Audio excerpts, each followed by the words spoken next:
The 1-0's on the way outside. That missed big, and Nick will go talk to Kennedy right here with the lefty Parra, then the lefty Montero. And if Montero doesn't know Ian Kennedy, after catching him 1,000 times, nobody does.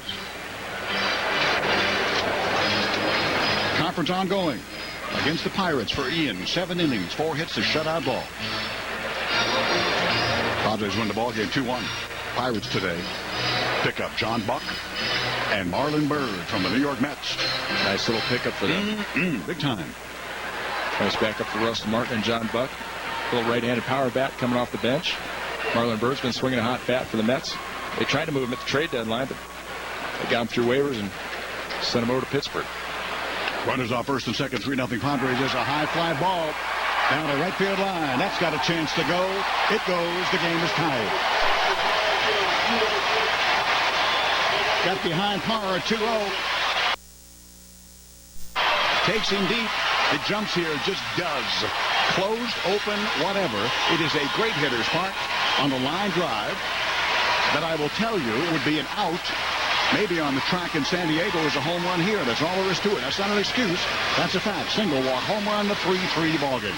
Well, that was his worst pitch that he's thrown this inning, and it's unfortunate because he actually threw some really good pitches to Prado. Prado just grounds one up the middle. Then he made some really close pitches to Aaron Hill, as we talked about. Couldn't get a call on any of them. Falls behind, then the 2-0 cookie. All of a sudden, 3 runs on the board. So he stayed away from the long ball in that start against the Pirates because the Mets had hit 3 against him in beating him in the previous start. Now the one by Parra. Now, as mentioned, his former catcher, Miguel Montero. Right-hander deals way inside, ball 1. Parra has home run number 10, RBI, 35, 36, 37.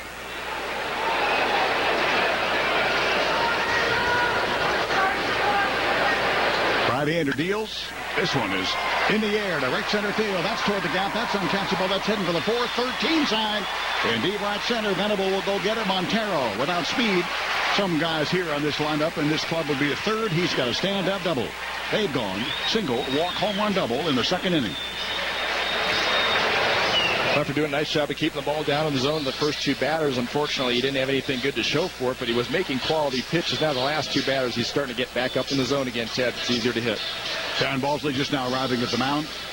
These meetings don't take very long. Darren is very succinct in what he has seen, what he wants them to do, what he's spotted one way or the other, or not.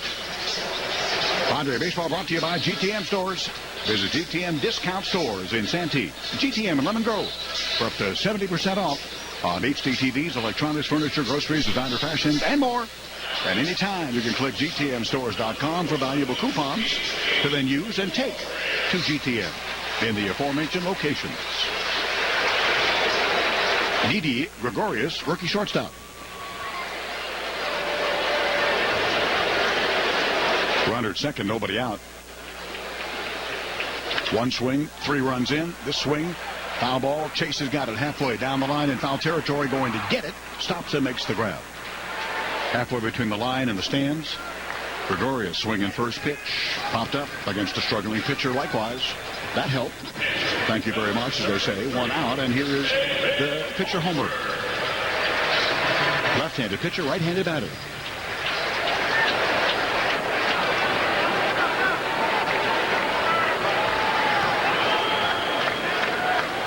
Four for 34 this year at AA Mobile with 3 runs batted in.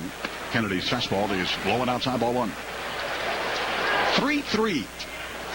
Padres out hitting these guys. 5-3.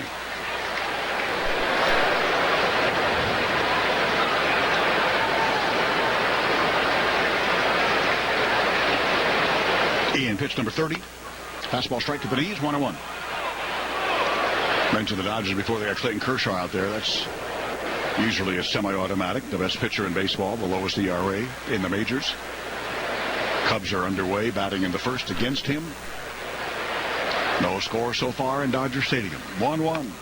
Swing and a miss. One of those online baseball, and there's 1,000 of them, websites, using computers and putting all the odds in. Have the Dodgers at 96.9 or so, over 96% to make the playoffs.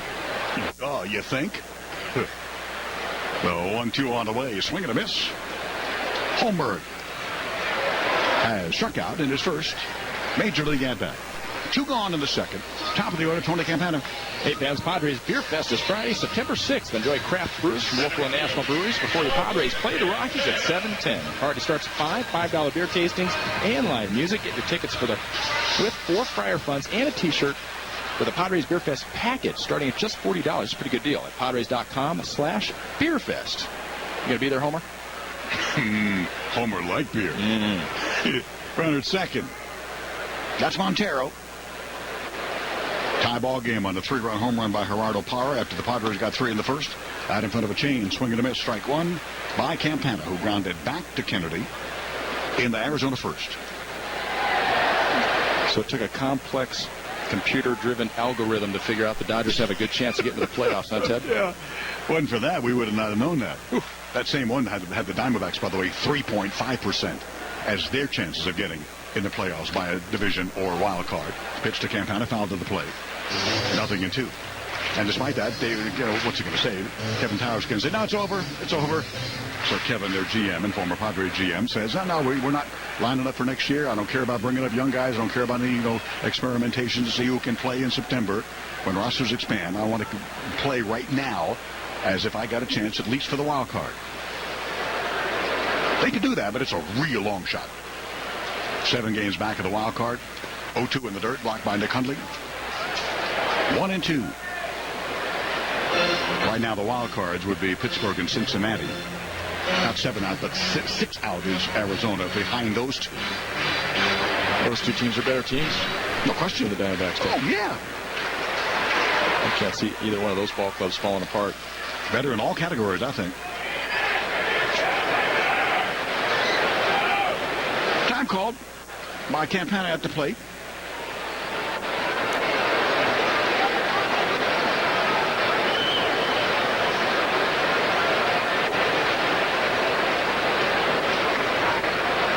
Ian Kennedy, acquired at the trade deadline, July 31. The 1-2 in on him. A fastball foul back out of play. But Campana does not like the ball inside, that's for sure. Ross did a nice job of staying inside. Sliders down in to strike him out. Tonight, Kennedy is staying in on him hard with the slider on the hands also. That great story is his first start as a Padres against the Yankees.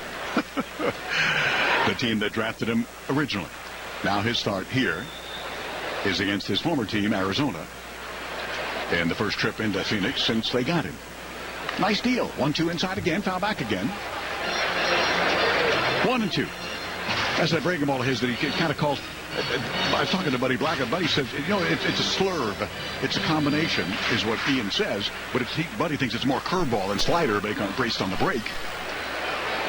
Curve, slider combination, slurve. 3-3 runner at second, 2 gone in the second. Ian slowed it way down. The 1-2 pitch got him swinging. Fastball away. Late on the swing. Strike 3. 2 strikeouts in the ballgame, both in the second inning. But single walk home run before an out was recorded. And now they'll leave the runner at second. After 2, starting all over in game 2. Padres 3, Arizona 3. San Diego sports leader here, Padre Baseball on the Mighty 1090. Here at Dietz & Watson, we know that the best part of summer is grilling with friends and family. And when it's nice out, who needs a reason? Our family has been giving people delicious, all-natural reasons to fire up the grill and enjoy the summer since 1939. So let's grill a Parkway in El Cajon or at DiamondsLTD.com. When you buy your next car, you want to make sure you've got all your bases covered. Get a good price, great fuel economy, and something reliable. You'll get it all at Kearney Mesa Hyundai. If you don't buy from us, you could pay too much. Just visit our central location at Kearney Mesa, where we promise incredible specials to save you money. Buy from a dealership in a league of its own. Remember, if you don't buy from Kearney Mesa Hyundai, you could pay too much. Just minutes from anywhere in San Diego, or visit KearneyMesaHyundai.com. This is Padres Baseball on San Diego's sports leader, the mighty 1090. Nick Hundley will lead off for the boys here at the top of the 4th. The game tied at 3. Bottom 3rd, Hundley, Cedeno, Kennedy against the left-hander David Holmberg. Called up to replace Trevor Cahill in this start. Game 2 of the series. Nick takes low ball 1. University of Arizona From yonder Tucson, playing in Phoenix out in front of the chain, swinging a miss, 1-1.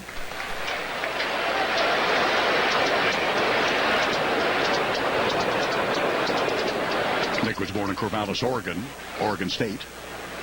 Dad, assistant football coach, has been for many, many years. Aztecs are going to see Oregon State. And Mike Riley in Mission Valley at Aztec Warrior Stadium in September. Very interesting. Pitch outside the ball, 2-1. Fastball low, 3-1. Nick got a sac fly for one of the 3 runs in the first and the 3-run home run to update you by Parra in the second. Tied then. Tied now in the fourth. 3-1 on the way. Fastball outside, ball 4. Lead man on. Third time in 4 innings. Second base on balls, first since the first. Here's Ronnie Cedeno. I happened to do the Charger play-by-play when Mike Riley was the Charger head coach. And Mike had a problem there because he didn't have any good players, or enough good players, and they were very bad. And they had that 1-15 season. And, of course, Mike has now returned to Oregon State. Players do help him. Yeah. Talent is always a plus. Always makes a coach look a little better. Sure. Cedeno flied out into first to end that inning after the rally had gotten to the 3. Throw to first. And Nick's on to bat. That was the great when Mike was an assistant coach at USC.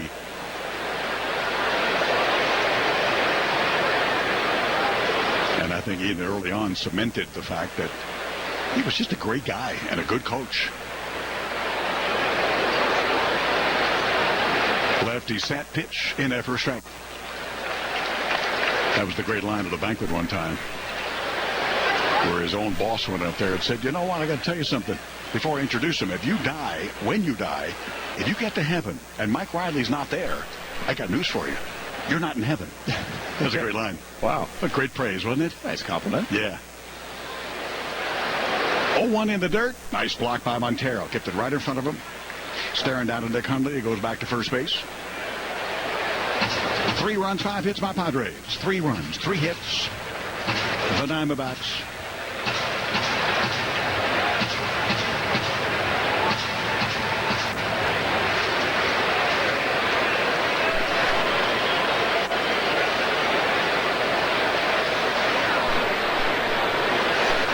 I think it's straight up. Cedeno only had 1 hit in that Cubs series, but it was the big triple in extra innings on Sunday. Picked a good time for his only hit on the 1-for-7 day and a breaking ball outside. 2-1. A 1-for-7 series, rather. Checking Glenn Hoffman for signs at third.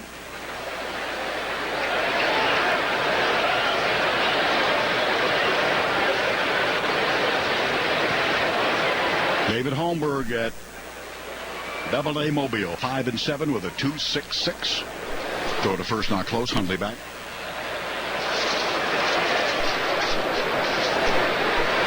That's the Mobile Bay Bears, where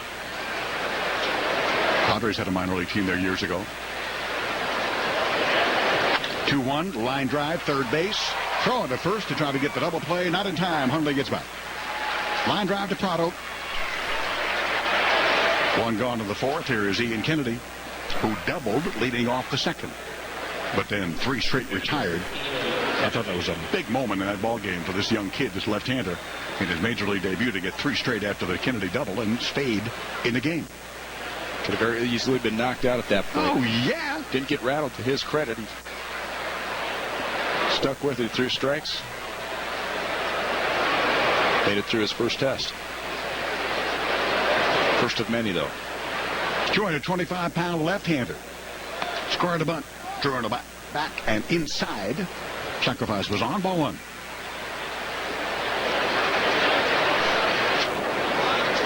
Expecting to see Robbie Erlin again tomorrow against Wade Miley. You know, speaking of the kids, they came out with the Arizona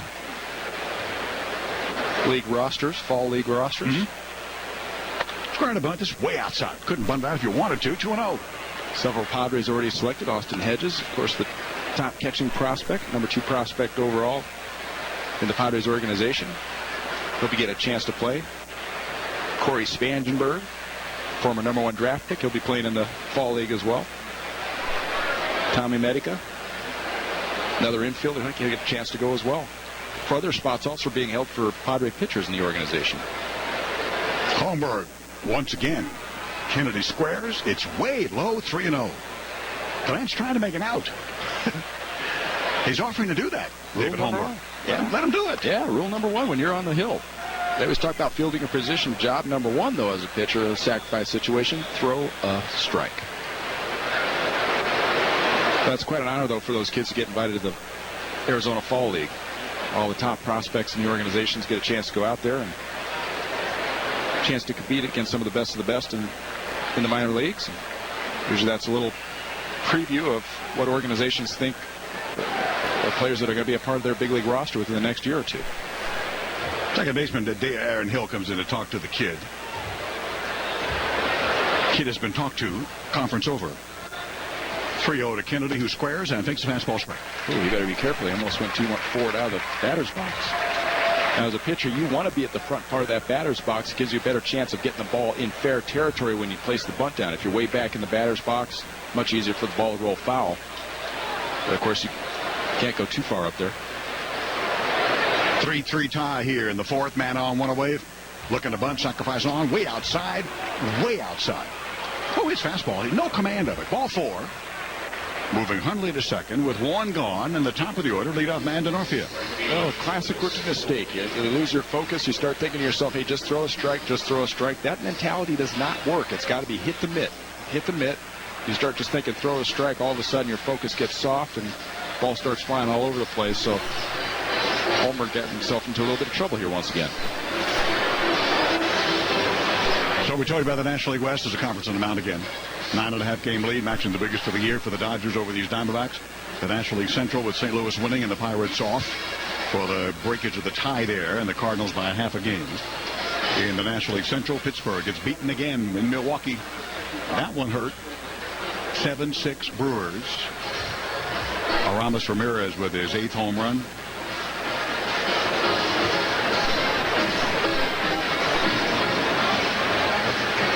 St. Louis, by the way, is leading at home against Cincinnati a game. After beating them yesterday, it's a 4-1 ball game in the bottom of the 8th. I've mentioned the voting by the National League manager. First pitch swinging. That ball is lined into right field. That is a base hit. Hoppy's going to come down the line. He has to hold his runner, Ian Kennedy. Well, you got 2 things working against Glenn Hoffman there. Even though it's a 2-out situation, you've got your pitcher running, but more importantly, you've got a big arm out there in right field, probably the most dangerous arm in that outfield, and Hoffman's certainly aware of it and says, no, hold it right there. I've mentioned the voting by the National League managers and the American also for the baseball edition of Baseball America that they call the Tools edition, where they judged every individual in terms of who is the fastest guy, the best pitcher, the best slider, the best curveball. They list, by the way, the best arms in the outfield in the National League. As Carlos Gonzalez of the Rockies first, that guy out there that Scan's talking about, Gerardo Parra, number 2, and Yasiel Puig of the Dodgers, 3rd best arm in the league. Skipper, Kirk Gibson. He has seen enough after that ball scalded to right field. He's fooled nobody. All the Padres are going to do is kick themselves the fact that it's a 3-3 ball game. But he'll make a pitching change here in the 4th with the bases loaded. And the Padres with only 1 away. Another opportunity getting into the Diamondbacks back. Right-handed Josh Colmanter. Padres have seen him multiple times on this season, of course. This is their 3rd and final visit into Arizona. They were here a month ago. 3-3 ball game and a chance to untie it right here. Bases loaded for Jed Jerko against the right-hander Colmanter with only 2 outs and a chance to get it done. That key stat of runners in scoring position. In this case, RISP/bases loaded. Outside, ball 1.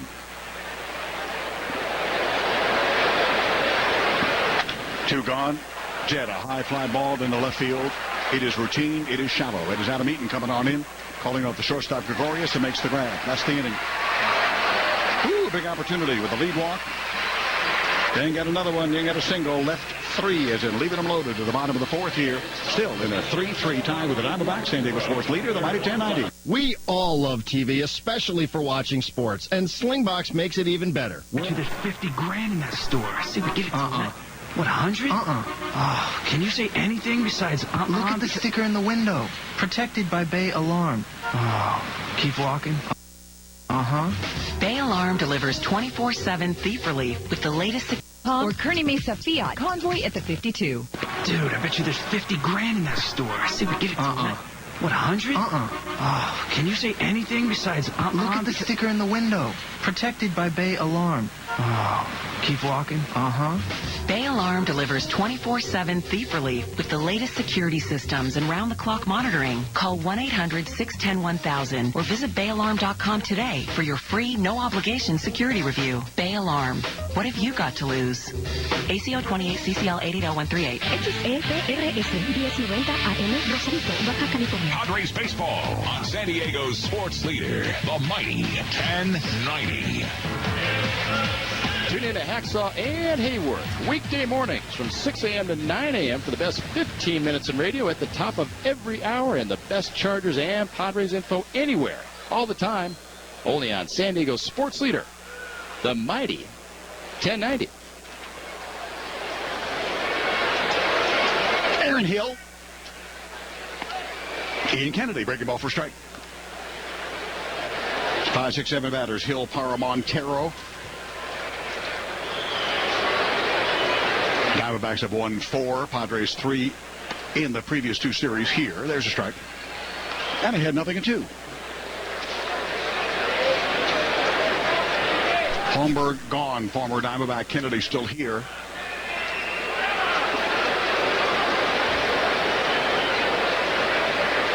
Right-hander deals way outside. 1 and 2. And on the pitching change, Cole Mentor for Holmberg. Brought to you by the UFCW, United Food and Commercial Workers, Local 135, 14,000 strong, supporting the workers and the San Diego community. Pitch outside the ball, 2 and 2. Hill has walked so far in the ballgame.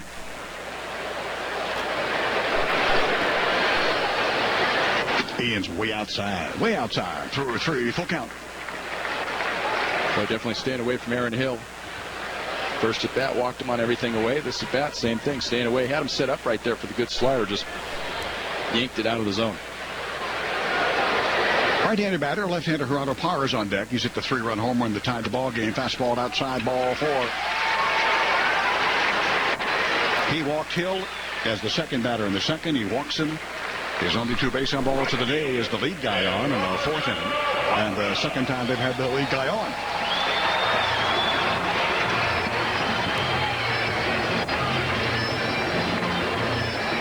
Parra hit a 2-0 out of 2-0 count, hit one to right field, right over the right field fence, barely.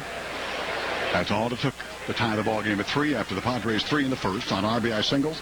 Jerko and Headley, and a sac fly by Nick Hundley. If you missed it, there's the score and summary for you. And tied in the second, still that way here in the 4th.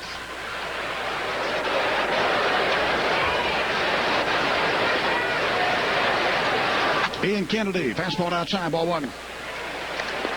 How's a strike zone treating you, huh? You know, he's not wild. He is definitely not wild. And he's missing maybe by a couple of inches here, a couple inches there. I can see the Padre dugout just right. Is that low? And every now and then Tony Randazzo will sort of signal, no, I got it outside a little bit.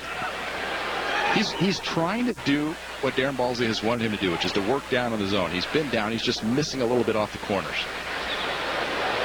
Set on the 1-0 low and outside, not even close there. Nick's going to deliver that baseball in person on the grass in that dirt runway. Only place I can remember having one, like the old-fashioned dirt runway from the plate cut out in the grass all the way to the mound, is Comerica Park in Detroit, where the Tigers play, and the one here.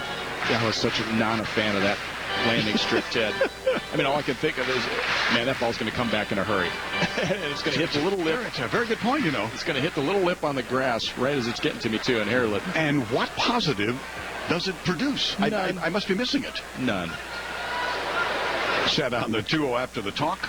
Low, 3-0. It is straight. Somebody just wanting to do something different, kind of like Towles Hill out in Houston. I know. I don't know who did it here. The somebody is Buck Showalter, who was in charge of this organization from designing the uniforms to getting them ready in the minor leagues and their early drafting in 96 and 97 before they started playing in 98, and he wanted that runway.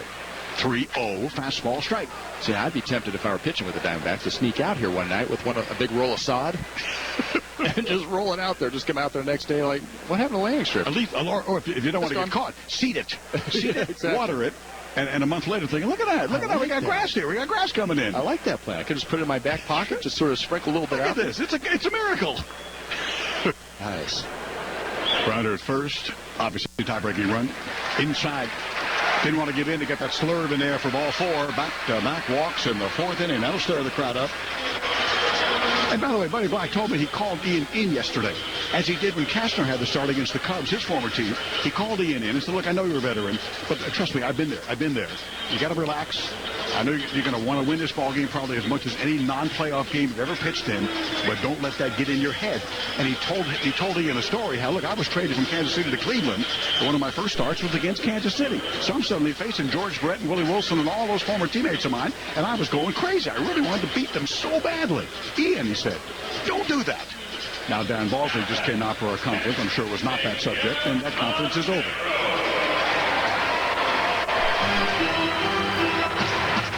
Back-to-back walks. Now Montero always hits my boys. Always.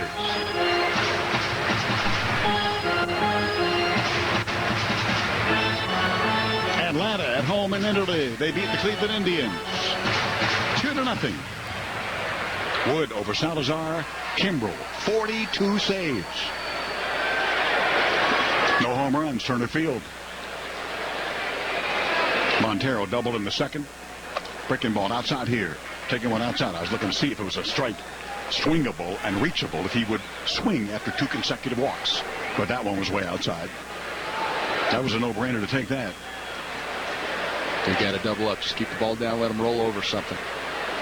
Slow runner, great candidate for the double play. 1-0 pitch, way inside. 2-0 after 2 straight walks.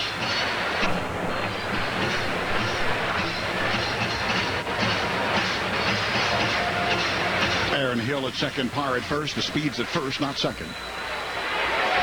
3-3 ball game, 4th inning. Man, oh man.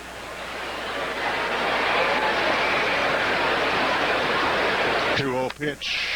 Popped him up. Third base, Chase coming in and into foul territory across the line. Will make the grab.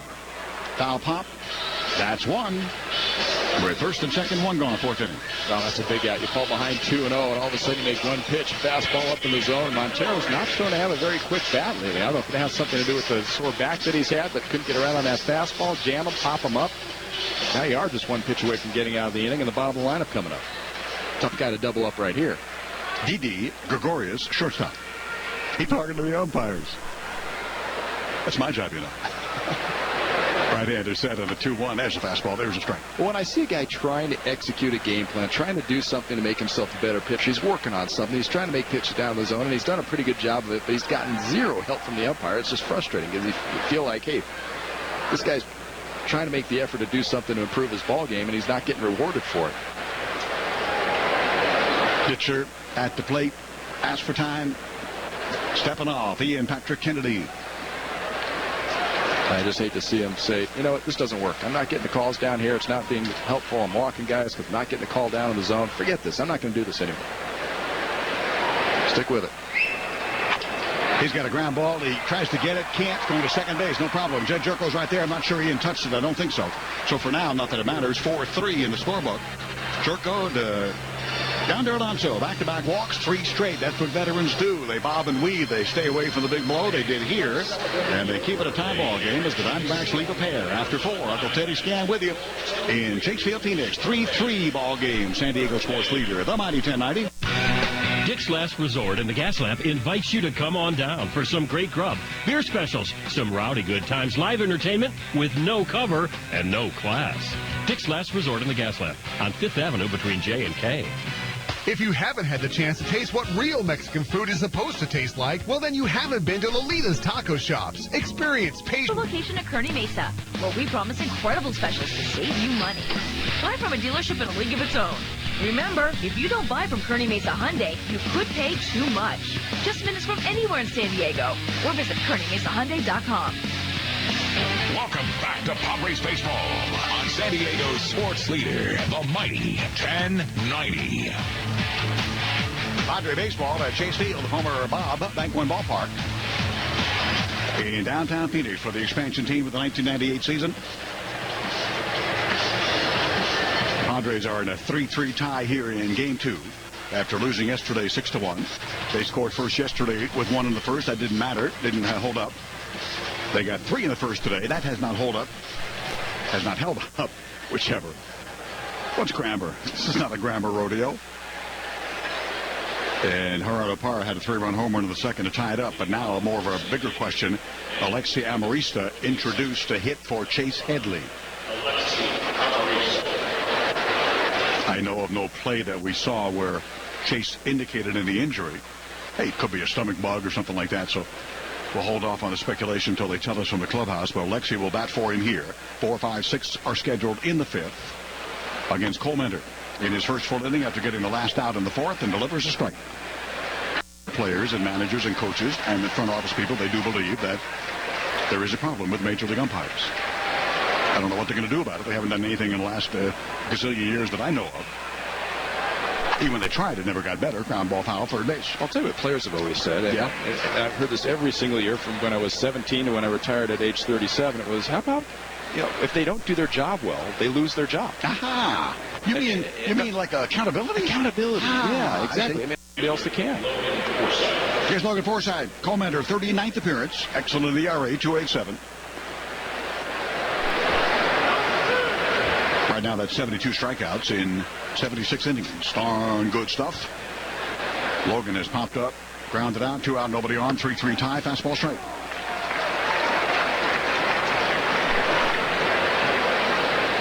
It's a good thing I'm up here tonight, Ted, because if I was down in the dugout as a player, I'd probably been kicked out already. You'd be riding them big time. Oh, yeah. Yeah.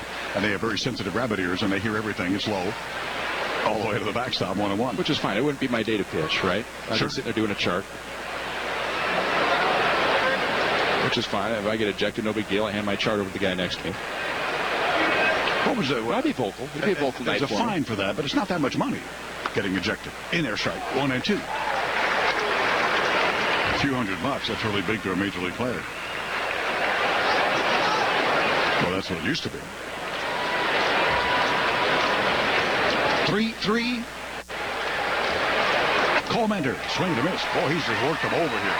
He outmatched all 3. Amarista for Headley, Yonder, Alonso, and Forsythe.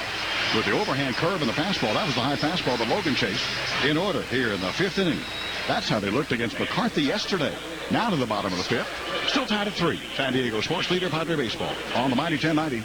Lunchtime is now anytime with the new Subway $4 lunch. Plenty of your favorite 6-inch subs like the spicy Italian, plus a 21-ounce drink. All day, every day. Subway. Prices and participation may vary. Additional charges for extras. Plus tax. See source for $4 lunch selection. Prices higher in Alaska. Don't miss the final Padres Beer Fest of the season. Be at the park early on Friday, September 6th to enjoy craft beers from some of your favorite breweries. First pour is at 5 and first pitch is at 7:10. Plenty deep, plenty gone. Padres versus Rockies and Beer Fest. Get your tickets, Friar Funds, and Beer Fest t-shirts early for one great price. Don't wait. Visit Padres.com/BeerFest today. You probably thought you couldn't start the Metafast weight control program in summer and still lose weight during the summer. Yes, you can. And eat the barbecue, eat the good food. You'll be just fine. That's why 20,000 doctors and your Uncle Teddy have said this is the plan, this is the brand. Call 888-9-METAFAST. Online to MetafastCalifornia.com. Find center about 10 minutes away from you. In the military, they're in Oceanside. In Temecula for a couple of years now. You can find it anywhere and you will lose weight. This is the fast and healthy way to lose weight. This is the Metafast Weight Control Centers in San Diego. Hacksaw here, introducing you to IHOP's delicious Belgian waffles. 3 new fruit flavors, bananas and cream, cherries and cream, or my favorite, berries and cream. And as good as they sound, they taste even better. Talk about value. You can get a waffle and egg combo for as little as $5.99. Or if you're in the mood for a big meaty omelet, IHOP's got you covered with the new Bacon Temptation or Big Steak Omelet. Get them while they're hot at any of the 26 San Diego IHOP locations, including the new one just west of the 15 off Miramar Road. Welcome back to Padres Baseball on San Diego's sports leader, the mighty 1090.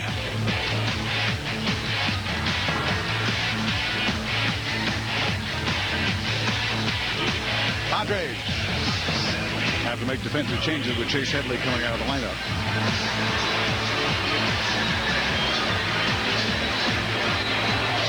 Christian Orfeo will move from right to left. Venable moves from center to right. Amarista, after hitting for Headley, will stay in the number 4 spot. He'll be in center field, and Logan Forsythe will go from left to play third base. Top of the order, Tony Campana. Bunting on Ian Kennedy, foul to back. Strike one. What's nice for Buddy Black is that he's got so many versatile players that he can go to and move these guys around. You got 3 guys in the outfield right now that have all played center field for him at some point during the season, and Logan Forsythe just slides easily over to third base, his natural position. I'm actually excited to see Logan at third base for a little while. 3-3. Great range over there. That's his natural position, as it was Jed Jerko, though Jed says, hey, I played second in the Bontuan in my youth.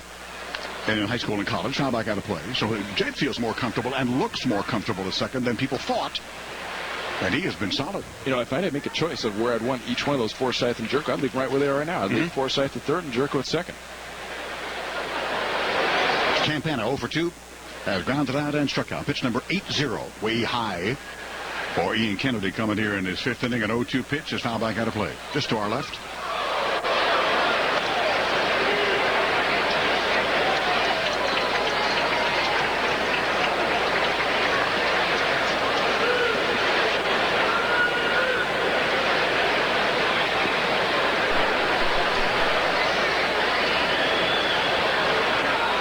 Pitch. Ground ball. We're talking about you, Jed Jerko. You got it in the short hop. Underhand. Shuffle right there. And Campana, speed or not, is out. It's not a close play. One gone in the bottom of the 5th. Boy, I found his kryptonite. Does not like the slider down and in. Dan Kennedy has been wearing him out down in there all night long. Here's Adam Eaton. Padre Baseball brought to you by the San Diego County Toyota dealers. Get a great deal on a fuel-efficient Toyota car. Top Toyota truck at your San Diego County Toyota dealer today. If not today, then tomorrow. They got what it takes.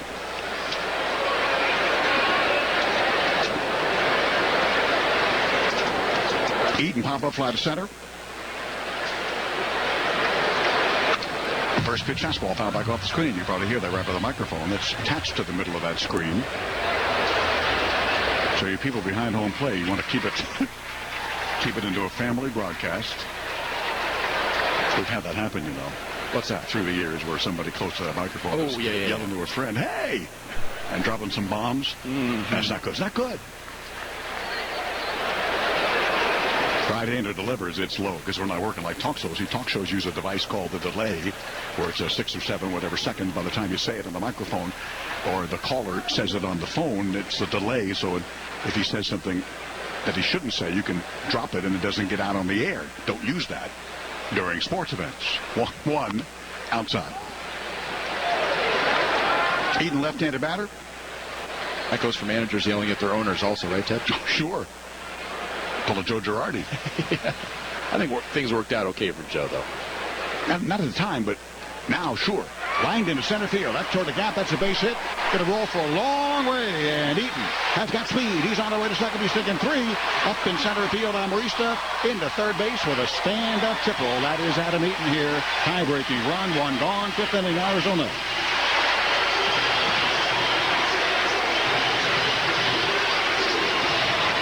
Crushed it. Supposed to be a fastball in. And it leaks right up and out over the plate. Bad pitch. Location.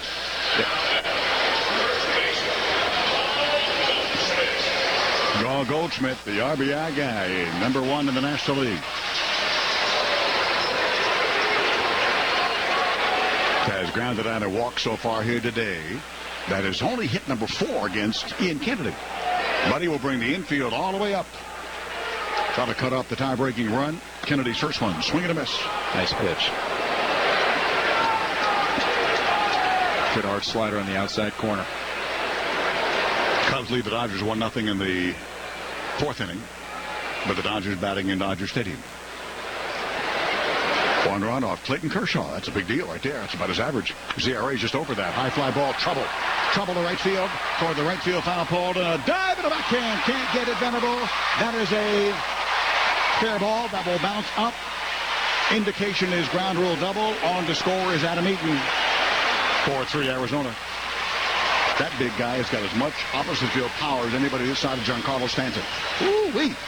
Well, we saw it the other night, Ted. A fastball out over, and he drove it opposite field. Same thing here. First pitch slider, pretty good pitch that he swung over, and I guess Ian Kennedy was thinking that he might be able to sneak a fastball past him on that outside corner, but he doesn't get it down there quite enough, and he is strong opposite field. Oh, boy.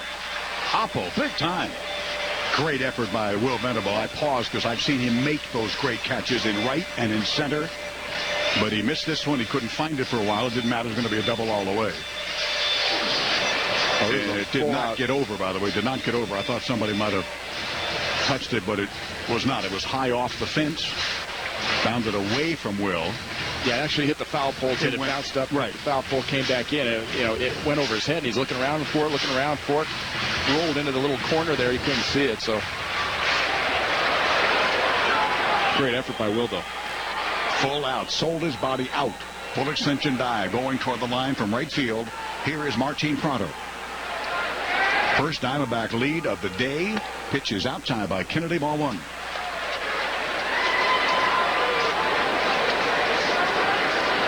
National League leader at RBI now has 104.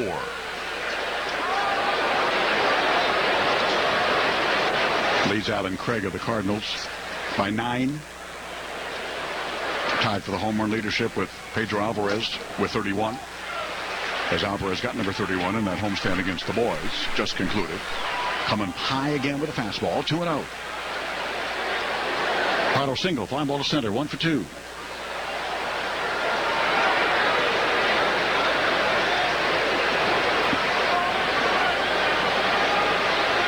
Kennedy coming back, fastball outside. He cannot hit the mitt, Scan. Set up on the outside corner, hit it, and get a strike call. Can't get a call out there. No. Timmy Stauffer gets up for the Padres. First action in that bullpen down the right field line. Based on a pitch count of 90. He's pitched well enough to win. But that's not anything other than a close ball game. A throwaway comment and a strike, 3-1. Speaking of Alvarez, the Brewers did beat Pittsburgh at PNC Park, 7-6. That Alvarez guy, I mentioned, is tied for 31. No, he had number 32. He is now the National League leader by 1 over Goldschmidt, who stands at second after his RBI double. Breaking ball, check swing. They appeal. No, he did not.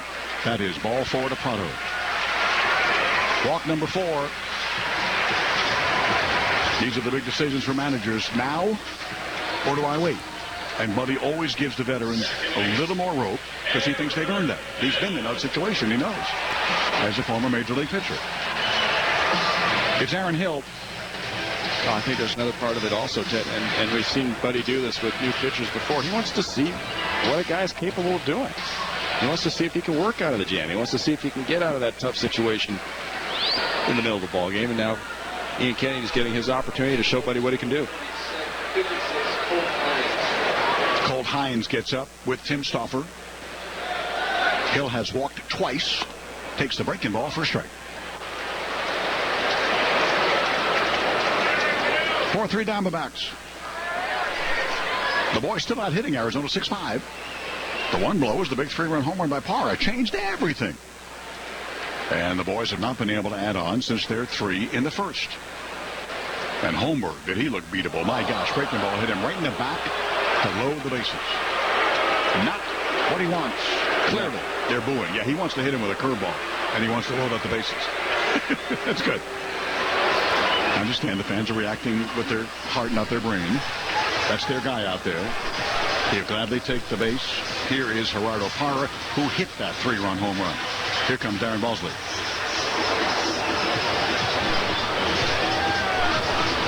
We don't see this very often when Darren Balsley goes to the mound for a 3rd time in the ball game. But yeah, I think some of this is the fact that Ian Kennedy is, a newer pitcher to the staff, and Darren may feel like he needs to spend maybe a little bit more time in these types of situations to understand Ian and to try to help him through these situations as much as anything else. Because we've seen after a while, after Balsley gets a good relationship with a guy, he doesn't need to go out there quite as much.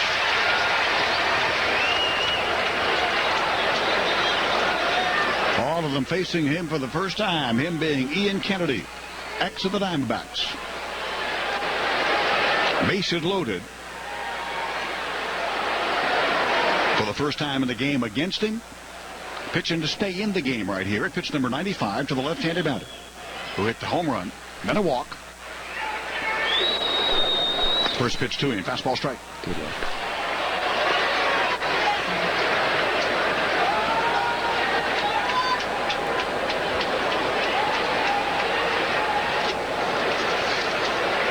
Parr's home run, number 10. After single walk and a 2-0 count in the second, an 0-1 count here in the fifth. Pace of the game is kind of slowed to a crawl, and the game, like we said, may be on the line right here. 0-1, chopper down to first base and foul. Right beyond the Padre dugout. Got him, no balls, 2 strikes with 1 gone, and the aforementioned bases juiced. Good fastball down and away, strike 1, then slide it down in combination to get ahead 0-2.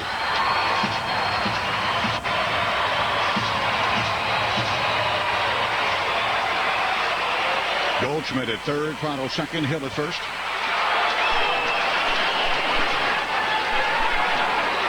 Not great speed out there, in case it matters, coming up into play at the plate as a possibility. 0-2 pitch, breaking ball just inside. Trying for the kill right there. Could not get the call. 1-2.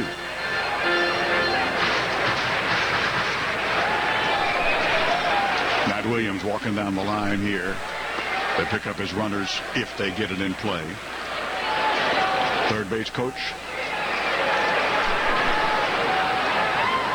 Loaded, and Ian Kennedy staying from the stretch. Pitch on the way, foul back. Great location in on him there on the breaking ball. The slurve, 1-2. Two things might have happened in 1994 without the player strike. As Tony Gwynn told us later, I was going to hit 400. I know I would have hit 400 that year. Even my outs were just scalding. Everything was falling my way. And the season ended August 12th. And Matt Williams, I do believe, was going to hit 60 home runs.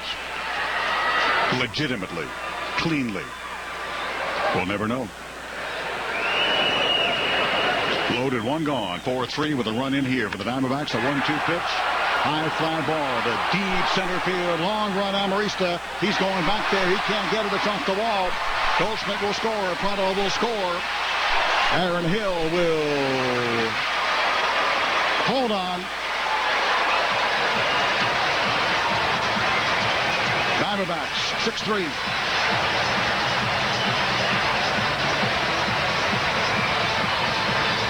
Going with the off-speed pitch.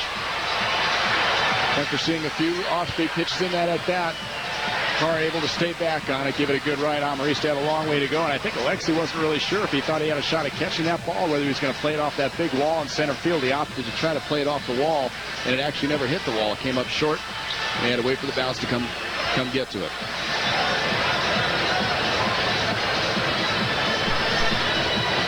That's the longest single of all time. Off the wall to the left between the 4-7 and the 4-13 sign.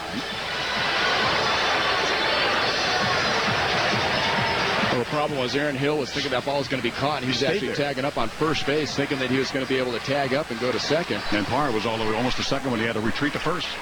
That's one long 2 RBI single. It's not moot, but it's not the major play here. The major play is the 2 RBI single by Parra, who has driven in 5 of the 6 runs for Arizona. Muddy's on the mound to get the baseball. Ian Kennedy, in his return to Arizona, has given up.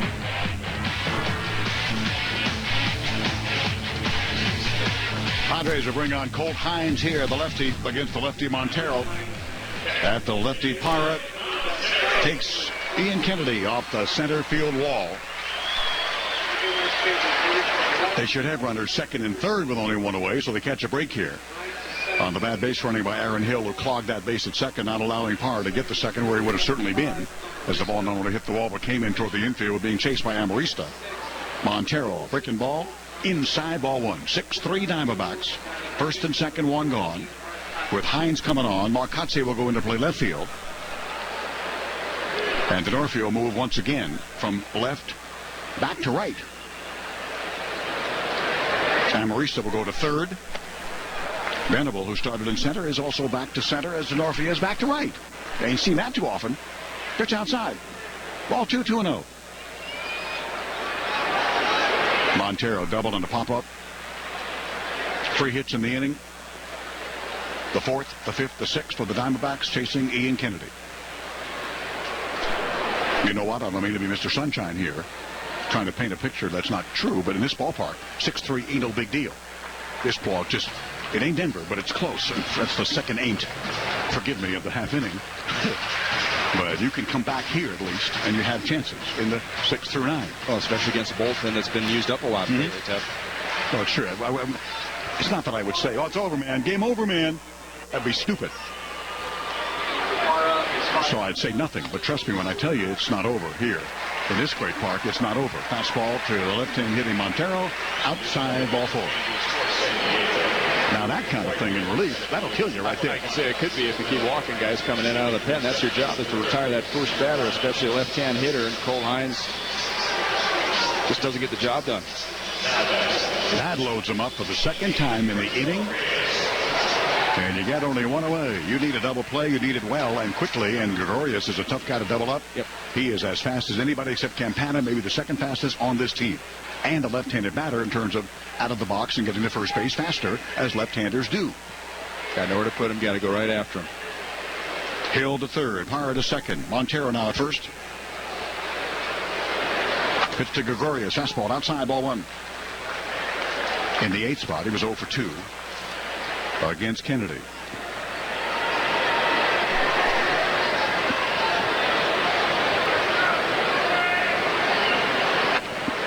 Take it again. Strike this time.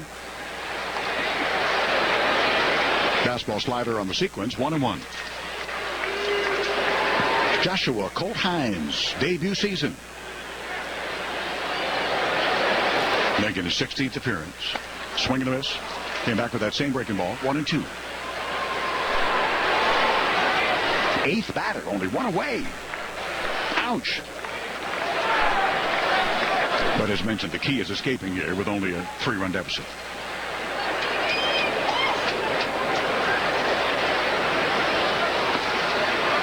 Taking, low and outside. Even up 2 balls, 2 strikes. They're loaded. Quite obviously.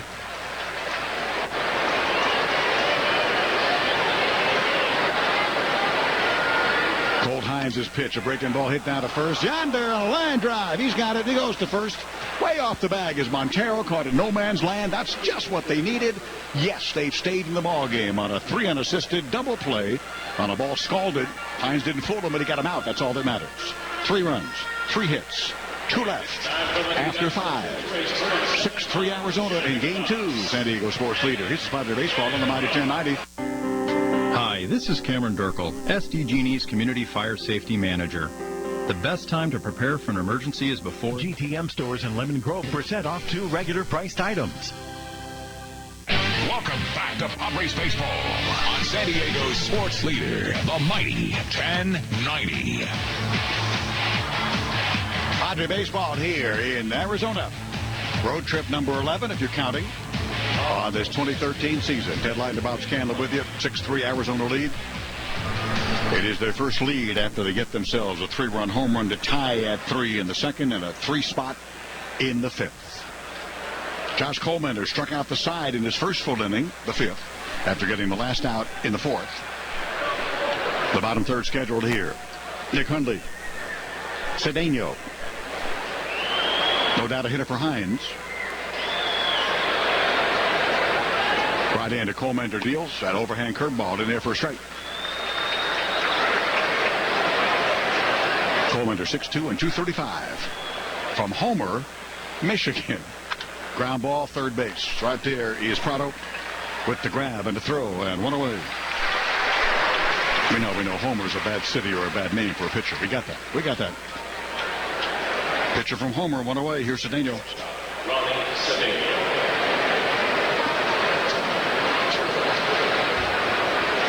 Cedeno is 0 for 2. Modest 4-game hitting streak on the line. Cardinals did defeat Cincinnati again for the 2nd day in a row, 6-1. Kelly over Matty Latos. That's now 13-5. Mentioned Sin Soo Choo with his 17th home run. Only home run of the game in St. Louis. Strike delivered to Cedeno. Colmender In there straight. Coleman doing a nice job locating his fastball. He's got good downhill tilt tonight, better than I've seen him out of him before, and just living on the corners. Coming back 0-2, so now he fouls at first base, way back there in the lower deck behind the visiting dugout.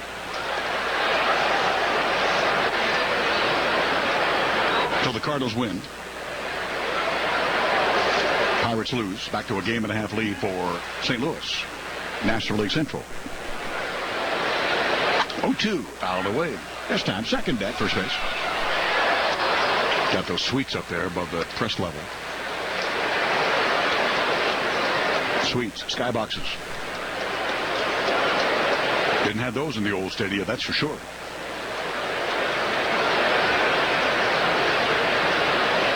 Oh, 2 outside.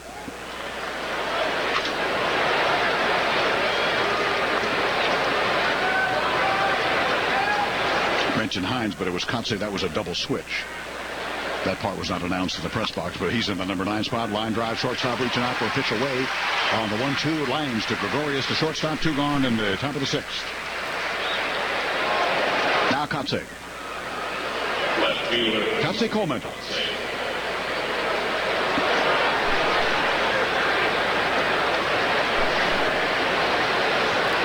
Kotze's had that full beard all season long that I can remember. Good thing Mark Schott doesn't own the Padres. And that's a statement, by the way, with an exclamation point. No offense to the deceased outside. Ball 1. But she would never allow any of her, as Steinbrenner was the same fanatical way, no facial hair, not even long sideburns, nothing. Pitches in there, strike at the knees, 1-1. What's strange, though, is I know she had a thing for guys with beards because she was flirting with my teammate Paul Ossenmacher one time in the dugout, and he had a beard. Aha! 1-1, just outside.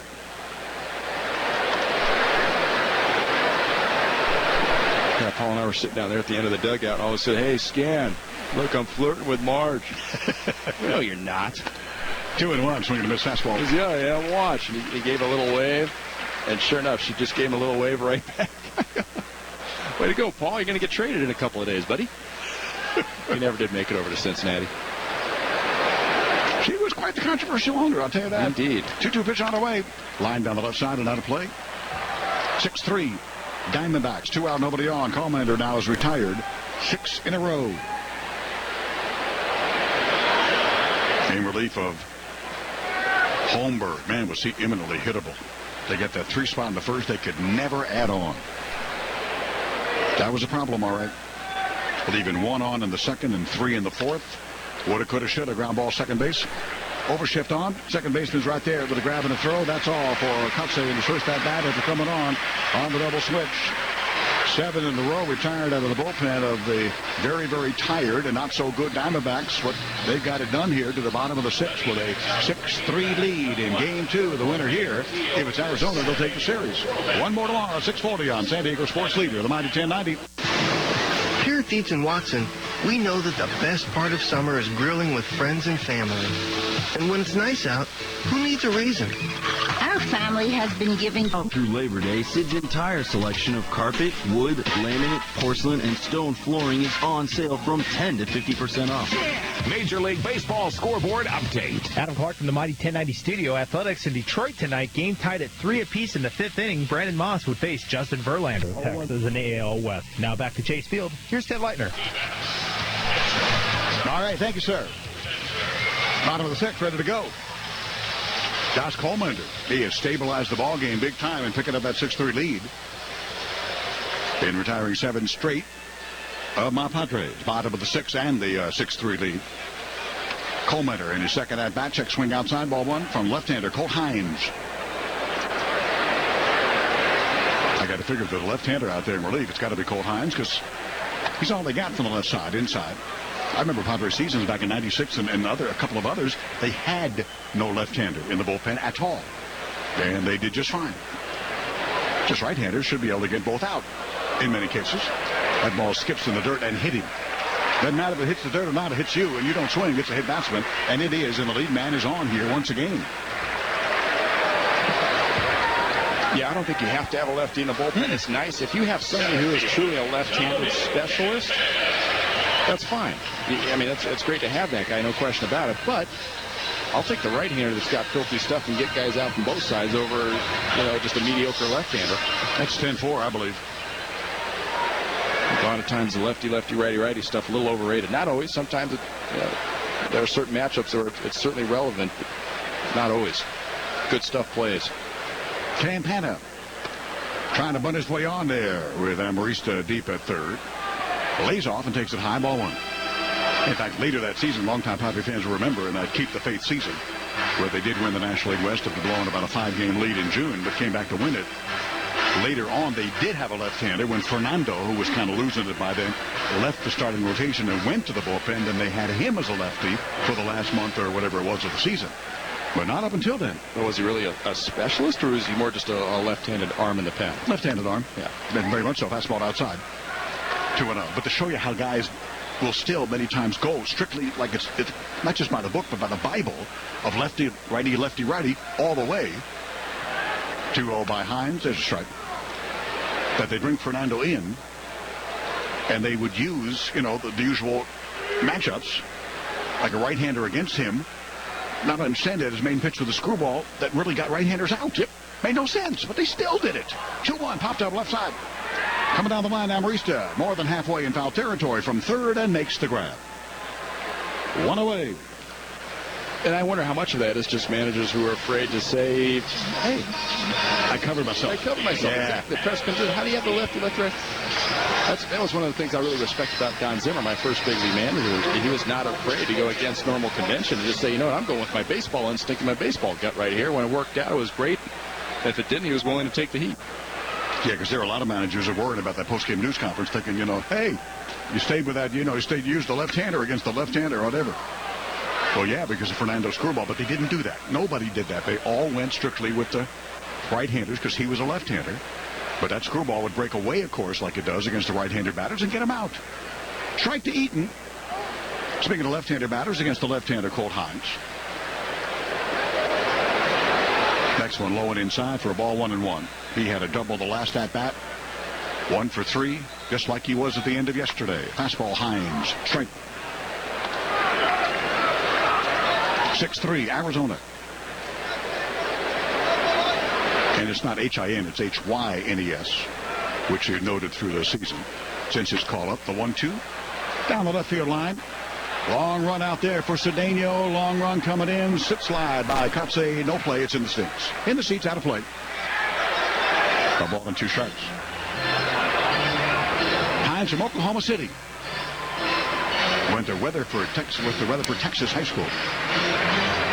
And college, Texas Tech Red Raider.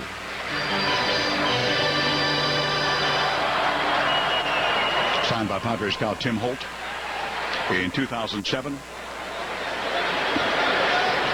Diamondbacks by 3 runs. The 1-2 is line fouled again. Second deck, third base.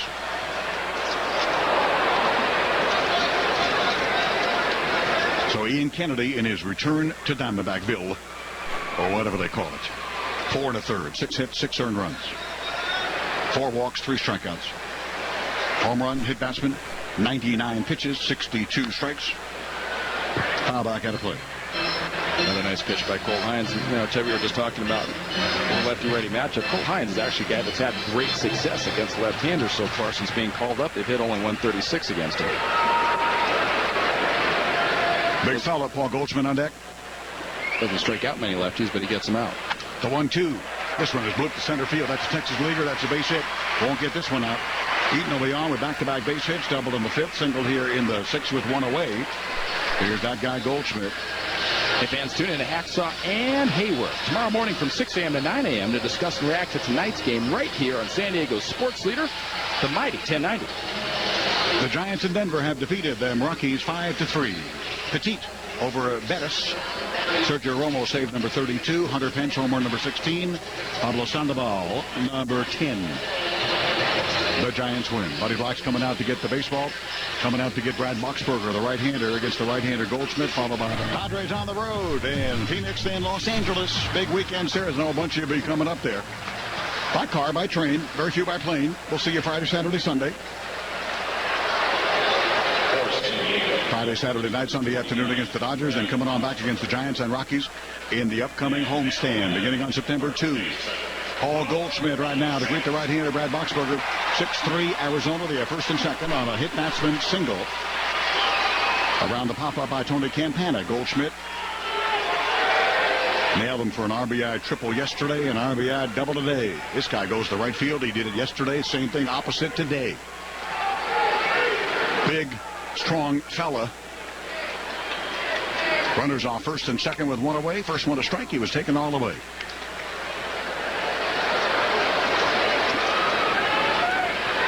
Boxberger, right-hander. Called up from Tucson. Nice job there. Struggled, but he got it done in the 13th and 14th innings in Chicago, against Chicago Sunday. Back out with the same fastball at 92, but it's outside, 1-1. Fastball, slider, changeup. Changeup really is his number 2 pitch that he went to a lot when he first came over from Cincinnati. Got away from it a little bit earlier this year, trying to get back to it. 1-1, foul back out of play. It's his 10th appearance. For the right-hander born in Fullerton, living in Goodyear, Arizona, where the Reds, of course, have their spring training after many, many years elsewhere. Another one of the teams that moved from the Grapefruit League, as they call it, to the Cactus League here in Arizona, where business has been booming because of baseball. Big time. Building places like this. And the minor league parks. Fastball back out of play. They added that rental car tax on to build multiple stadia throughout the Phoenix area and attracted a bunch of those teams we talked about with the rain delays and the 3-hour bus rides and car rides each way every day to come here where, you know, you might have a max a 20-minute ride every day. It's so much better and much better weather. 1-2. Just outside.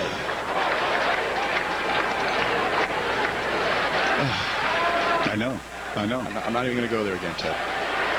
Ridiculous strike zone. So small. I've been run a long time ago.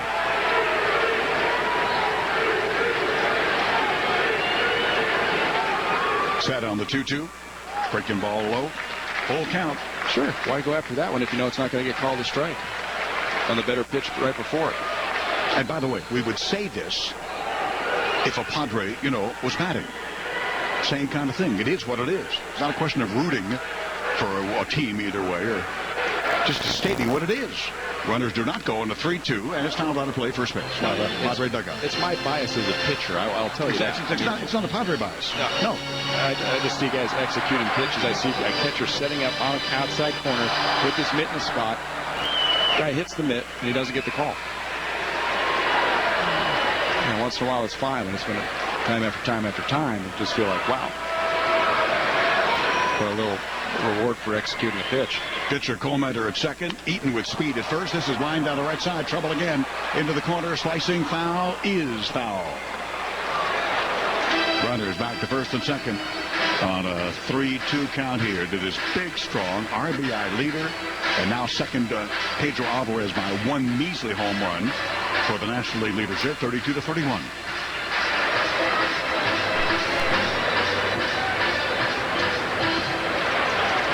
Sixth inning. Well, this one's moving, isn't it? Pacing, tempo. Not. Boxberger, a 3-2. Foul back out of play. Good, heavy pitch. Fastball. Blown away. Everybody clap your hands. They had their smallest crowd of the season last night. There's one way to put that.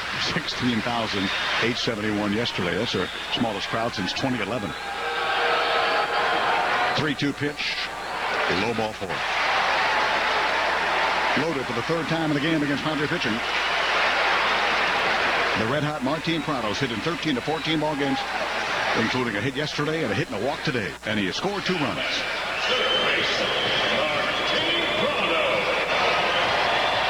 Padre Baseball brought to you by Mission Federal Credit Union. At Mission Federal Credit Union, your success is their bottom line.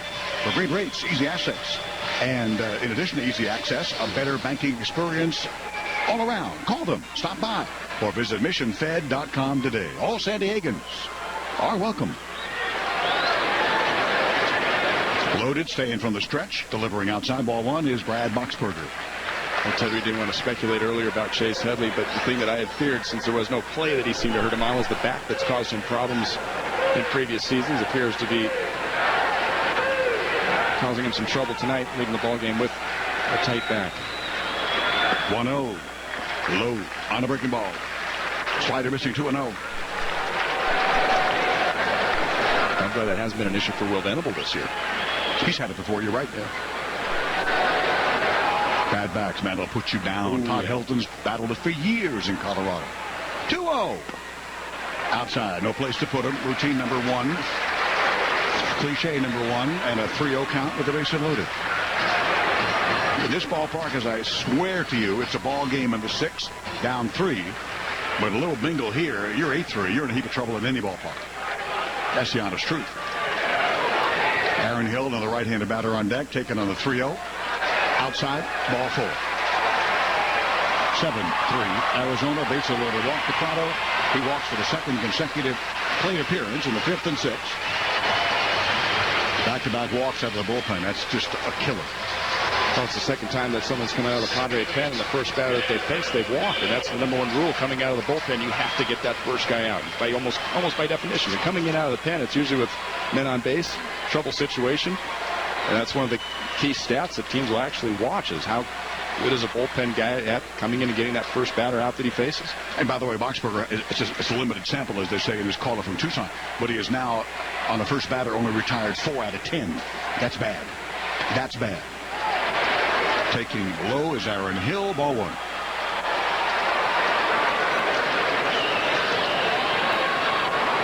So Colmander leads with a hit batsman. That was a killer yesterday, an 0-2 count. And walked Adam Eaton, and Goldschmidt hit the triple. The game was tied, and Arizona was on their way. That was strike by the right-hander from USC. 1-1. That right-hander from USC started the ball game, Ian Kennedy.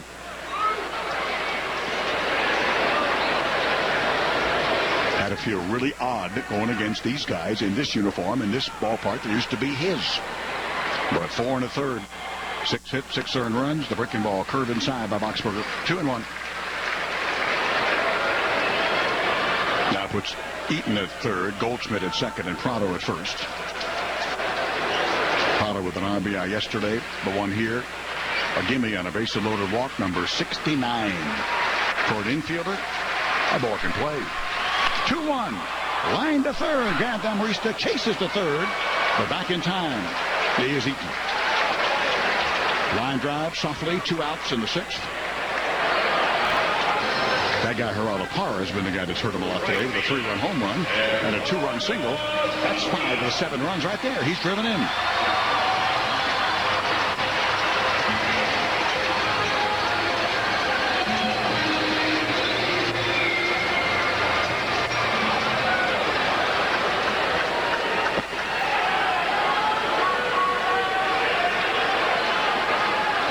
Cubs have just added a second run against the Dodgers in the top of the 6th. 2-0 Chicago against Clayton Kershaw.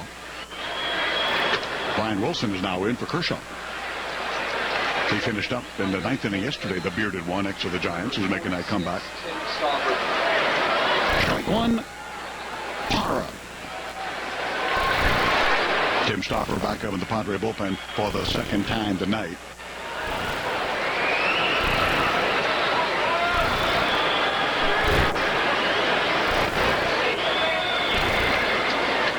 Diamondback 7 runs and 7 hits, including a 3-run home run. Boxberger outside with the fastball to 93 mph, 1-1.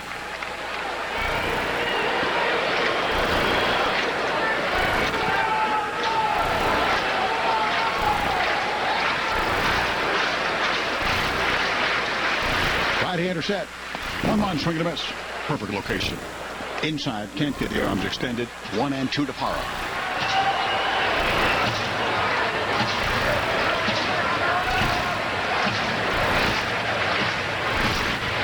Diamondbacks come off the road trip, but they started out great, winning 2 out of 3 in Pittsburgh. Then lost 3 out of 4 in Cincinnati. Wheels started wobbling, and they lose 2 out of 3, including that 18-inning game, which actually was the one they won in Philadelphia. For a 4 or 6 road trip, and they needed a win much more than that with the Dodgers playing so well. The Dodgers have no weakness right now. They really don't. 1-2. Change, swing and a miss. Strike 3. Good pitch. Had him way out in front. The Diamondbacks get themselves a run here in this 6th inning. I know. It could have been worse. On only one measly hit. A couple of walks and a hit batsman, and the Diamondbacks leave the bases loaded after 6, 7-3 Diamondbacks in Game 2. Middle of a 3-game set. Back at you 6:40 tomorrow on San Diego Sports Leader, the mighty 1090. Want to be the next great major league pitcher? We can't help you with that. What we can offer are master's degrees in biology, business, education, nursing, and ministry at regional centers in San Diego, the Inland Empire area, and Bakersfield. Earn your graduate degree from Point Loma Nazarene University and gain... In Arizona, always been a tough place to play. Look at the long overall number since this place opened in '98. It's brutal. It's brutal like the Astrodome used to be in the old days. You're probably long-time Padre fans. It is a horrible record here in Arizona for my Padres. That's all. And I helped the ball club out when I was with the Astros and you guys came to visit. Denorfia, leadoff man, doing just that, taking a strike from Josh Colmander in inning number 2 after getting the final out in the 4th. 2 1/3 and counting. 7-3 Arizona. Pitch is slow. 1-1. I remember giving up a home run to Greg Vaughn. In the Dome? In the Dome. To help you guys win a game. See, I was helping out the Padres even before I was wearing the uniform, Ted. Appreciate that very much. Sure. 1-1 on the way. Line to center field. That should fall. That will fall for a base hit for Denorfia. Had a double in the first. Bobbled out there in center field by Campana. Briefly, he'll take second base with a head-first slide, and he is safe there at second. Lead man on in the 7th inning. You know, that's Chris Denorfia for you. Right there. That's the epitome of Chris Denorfia. Base hit to center field. Team's down by 4. A lot of guys will just give it the token jog over to first base and not even pay attention to what's going on. As soon as the ball gets kicked out there a little bit, he's on it. Gets himself into scoring position. Hustle every single play. He does that. He really does. That's a single. That's an error to Campana. E8. Venable, another guy who busted every time out of the box. I thought the Padres who have done that got my attention doing it. I thought Scott Hairston was fanatic about that. Fanatic. Don't disagree. Yeah. The Hairston brothers really they play hardball. Yeah, they were taught how to play baseball by their baseball-playing father and grandfather. 1-0 to Venable. In there, strike. And a scout told me that he was there at a minor league game one time when Jerry Hairston jogged out a pop-up, and his dad happened to be in the stand scouting for another team. And he came down to the dugout. He said, "Jerry, Junior, come here." And gave him the talk right there during the game. If I ever see you jog out a ball like that, man. This is a guy whose grandfather was in the Negro Leagues, father, with the White Sox and others. And I mean, it took, because those Hairston guys hustle. So does Denorfia. So does Venable. They take nothing for granted. 1-1 on the way. Fastball, big rip. Foul back. 1-2 to Will, who has another 2 hits today.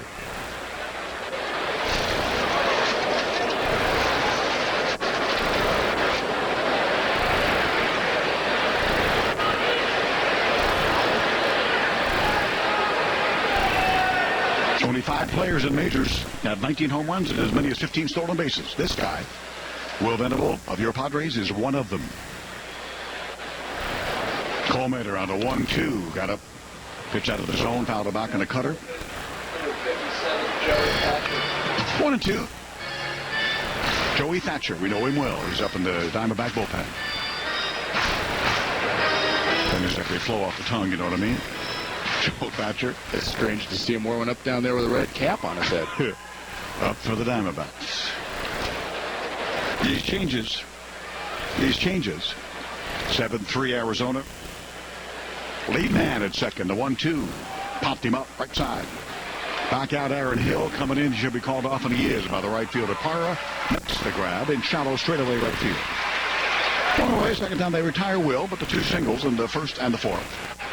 Here's the rookie, Jay Turco. Padre Baseball brought to you by McDonald's. Now at McDonald's, quench any size thirst for an extra small price. Get any size Coca-Cola soft drink or sweet tea for just $1. Any soft drinks for $1 every day at McDonald's. A la carte only. Price and participation may vary.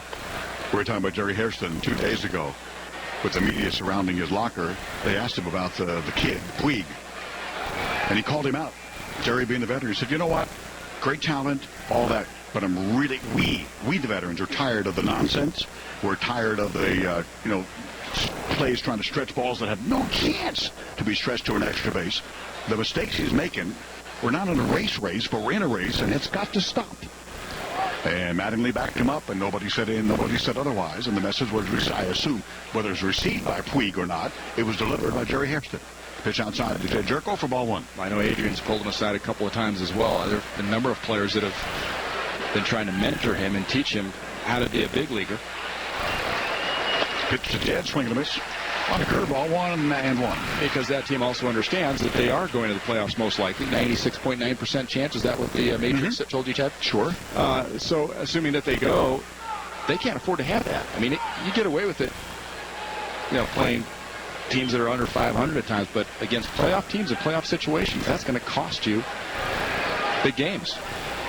Grounder off second to Dorfia. There's that curveball again. This time a strike call to Jed, who is 1 for 3 with an RBI single in the first when the boys added his single, the Headley single, to the sac fly by Hundley for a 3-0 lead.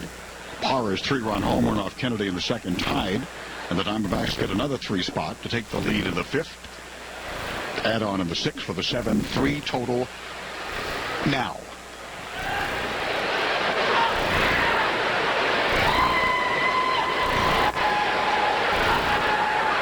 Cole Mentor tried to check out a fastball away. He threw it out of the zone. He chased, could not hold up. Strike 3.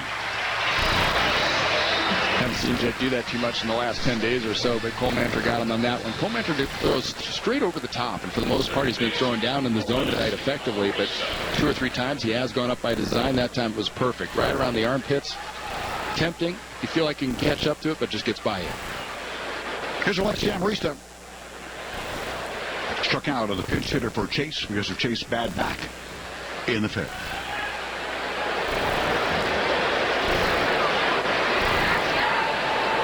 Right-handed fastball is up and high. Up and high? Sure. That's not redundant. Up and high. Down low? Yeah. Had a great conversation with John Miller, the broadcaster for the Giants, the Hall of Famer himself, about that same thing. He said, you ever say down low on a pitch? I said, well, I try not to, but I know what you're talking about. Pitch is up and in again. On the cutter, missing 1-1. So was he looking for confirmation that others do it as well? Or sure. Yeah. So he does it? Yeah. Okay. Because he says he knows it's wrong. He knows it's redundant. Well, between the two of you, you got about 7 years of broadcasting, Major League Baseball broadcasting experience? I don't know. Sounds like a lot to me. 1-1. Just missed. 2-1. John started in Baltimore. Why Angelos ever let him get away, I don't know the particulars about that. But he was a longtime voice of the Baltimore Orioles, and they let him go. What a mistake. I mean, they got fine broadcasters, yada, yada, yada. But they ain't John Millers. Damn few of those. Pardon my French. 7-3. Padres down. Didn't know you're bilingual. 2-1. Swing and a miss. Great change. 2 balls. 2 strikes. 2 out. Denorfia with the lead single. Now he's lonely out there by himself there at second base. Down 4 in the 7th. I said, you can't say up high and down low. Yeah, but guys do that all the time. It's like RBI and RBIs. And other stuff like that. That makes this great game what it was. And is. Great. Different. Time call for.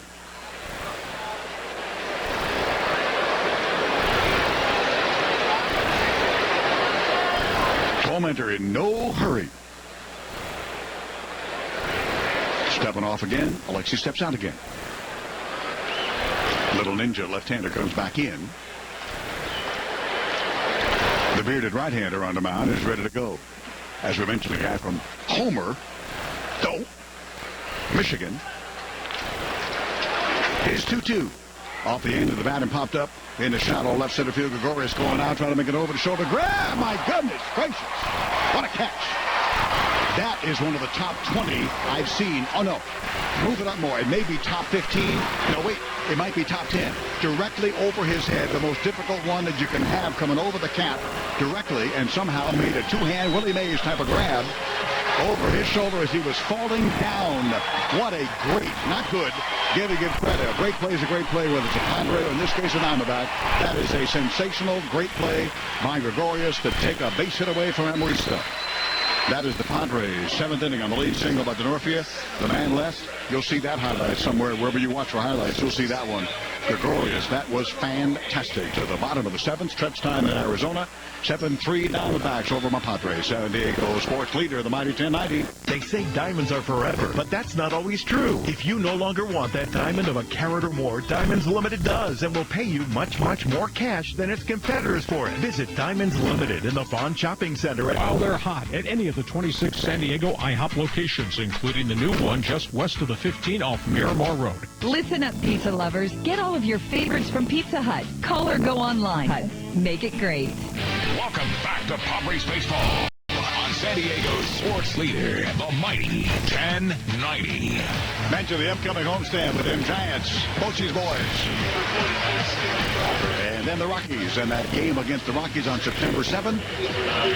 5:40 normal time on the Saturday. The first 25,000 fans get home the Padre and take it on home. The Padres luchador mask. Tickets at Padres.com tomorrow morning when the ticket office opens, and anytime during business hours at 619-795-5555. Saturday, September 7th. Giants, Rockies in the homestand. That's the game against Colorado.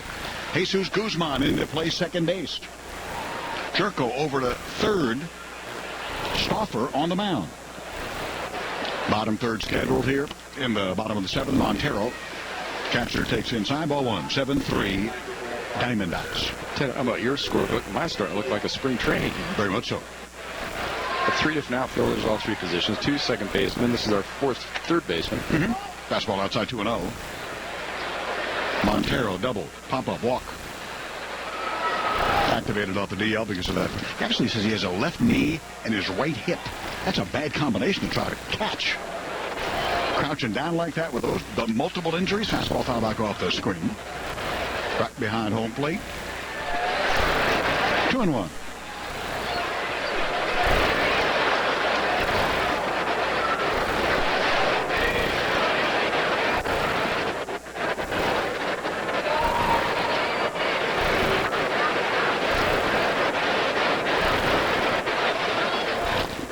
Boxberger, 2/3 of the inning. There's a swing and a foul tip held there by Nick Hundley. 4 strike, 2-2. So hits, no runs, 2 walks, and a strikeout for Boxberger. Boxberger. Speaking of Homer, Michigan, right? Wow. 2-2 foul out of play. Beer and Boxburgers? Yeah. My daughter gave me a birthday card back in July for my birthday that had a picture of Homer Simpson. And I can't remember the exact wording. And it said, from your daughter, because remember, the kids have a great steak in the future. And you open it up and Homer says, steak. Got to love them Simpsons. 2-2 Montero. In the air to deep right center field. Long run out there. The right field over to his right, called off by Venable. In center is Denorfia in right, and Venable makes the grab. Like we said, those guys have been, Denorfia's been in right and center, right and left. Venable's been in center and right. And Reese's been at center field and third base. Forsythe's been in left and third. This has not happened. This kind of multiple combination of change of defense in any game all season.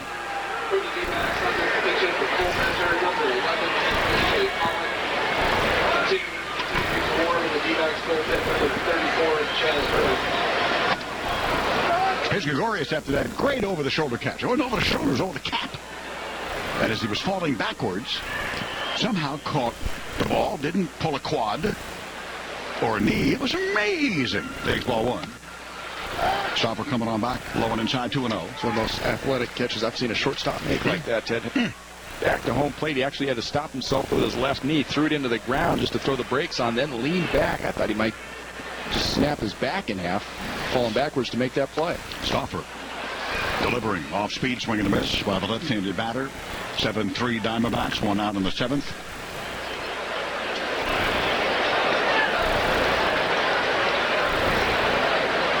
A.J. Pollock is on deck.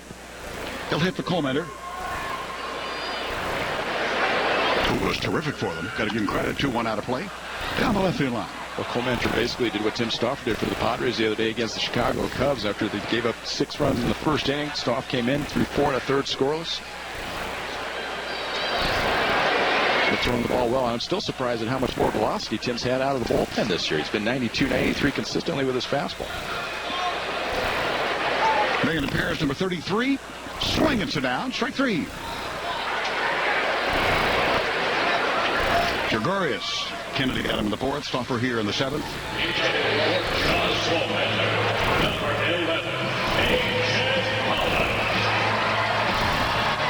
Here's A.J. Pollock as an Alan James. Good-looking young right-handed hitter, outfielder, first baseman. Dodgers have scored in the bottom of the 6th inning. 2-1 Cubs. I don't think the Diamondbacks are scoreboard watching. We're 9.5 out. When it's going to be September here shortly. Pitch outside for ball 1. Have teams closed that deficit? Yes, but very infrequently. There's a 1-0. It's a strike. 94 from Stauffer. Might be the hardest fastball I've ever seen him throw, Ted. Still located on the outside corner. Looking good, Tim. Pollock, 250 hitter, 2 for 16, not much. As a pinch hitter, fastball a little bit late and foul back. 1-2. I mentioned their smallest crowd of the year yesterday at 16,800. Today's 19,807. A little bit more.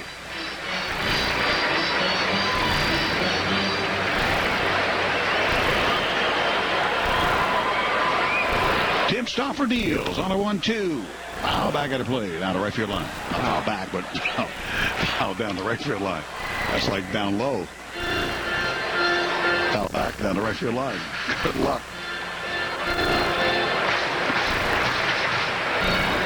That's like the guy miscalls it. And he says fly ball to center field, and then he realizes it's down the line. So it's fly ball to center field, hooking foul, and out of play. I've actually heard that once. I thought, boy, that must have been a windy day. Breaking ball outside corner. Tim Stauffer, 3 call to the pinch hitter, A.J. Pollock. Nice job. After Boxberger, 2/3 of an inning, 2 walks, a strikeout. Tim Stauffer, the dean, most senior man in this ball club, has a fly ball, strikeout, 1, 2, 3 against the bottom third of Arizona's lineup after 7 full. In the middle of a 3-game set.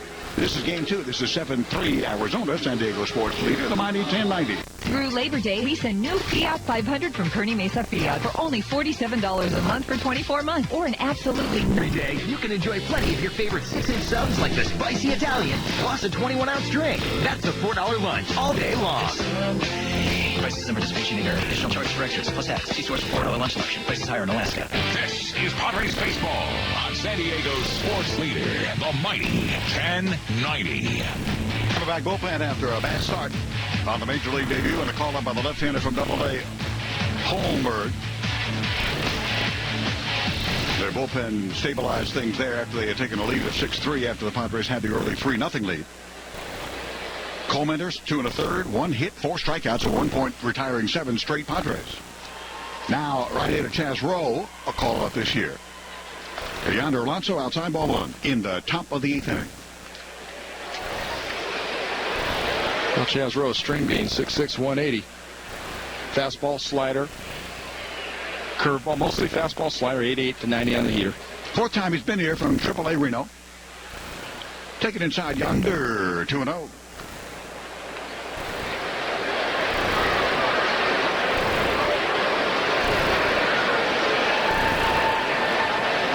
Double-A Mobile got promoted. Once he got promoted, it was like just unbelievable for the Pacific Coast League. 20 games, 7 saves, a 1.35 in that hitters league with altitude in small parks. Wow, that gets your attention big time. He's outside the yonder though on a fastball, 3-0. He pitched in their 18-inning game over 7 hours Saturday night in Philadelphia. This is his 8th appearance. It's his call-up. It's not his first call-up this year. Yonder's taken because he knows his boys need runners. Down by 4. Takes a strike. His 4th time that Kevin Towers has called him up. with his strategic planning. 3-1. Inside ball 4. Hey, whatever it takes. Runner on, lead man on for the second inning in a row.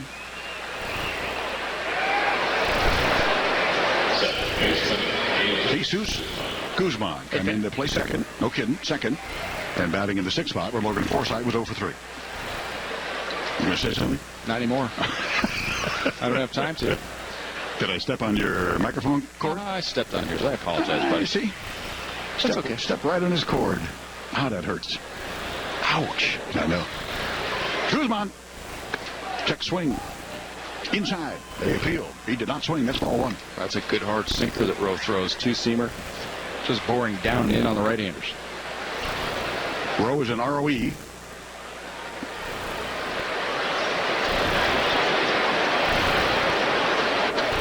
Bearded, like most. Swing and a miss. And tattooed. Is there a hairless, untattooed ball player that you can think of? Tick tock, tick tock, tick tock. Jet Jerko. Nicely done. I don't know about the tattoos. I haven't looked. I haven't checked either. We know about the face. 1-1 to Guzman. Pitches outside, 2-1. You don't want to walk around a major league ball club, looking at guys' bodies and checking out the tattoos. That's not going to be their comfort level, and you don't want to do that. But well, it was a change, though, because when I first signed, the first 4 or 5 years, I mean, it was really rare that a guy had any kind of tattoo. Mm-hmm. Chaz Rowe. Fastball outside. Nice job, Guzman. Working the count, knowing, as we said, the boys need to get something big here. The so-called crooked number, 7-3 Diamondbacks. The hits are 7 apiece. The only home run is a 3-run shot by Parra that tied the ball game after Kennedy started strongly with a 1-2-3 first with a 3-run home run, single walk, home run to right to start the second. Tied it, untied it with 3 in the 5th. Now 7-3. 3-1 to Guzman, fouled out of play. Ripping away. Second deck on the first base side.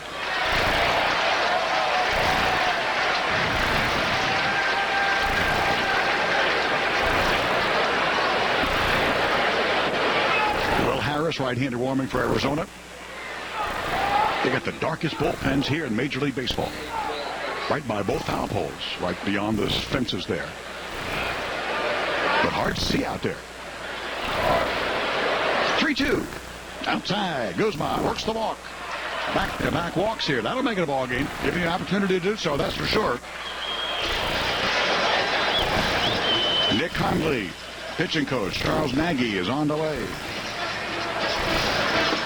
I can always tell it's not Kirk Gibson because Gibson's got that Ochi walk, from all years of injuries and getting banged up. He leans forward. Looks like he's in pain when he's walking. Both could barely walk after crouching behind the plate so long. The former Padre, winningest manager ever, now with the Giants. And Kirk had a lot of football miles on those knees also, didn't he? Yeah, man. Michigan State wide receiver and baseball player. And one of the most famous home runs in World Series history against Eckersley and the A's in Dodger Stadium. Could barely walk that day. Literally. Kick it to the plate. Could barely walk around the bases when he hit the home run to win the game. Torn hamstring. Sheesh. You didn't think he's going to be available that day. Yeah, gutsy. Conference done. Hundley against Rowe. First and second, nobody out. 8th inning Padres. 6:40 tomorrow. Robbie Erlin's going to get another crack. Rowe delivers. There's a strike. You knew after 2 walks Nick was going to make him throw a strike, and that's been done.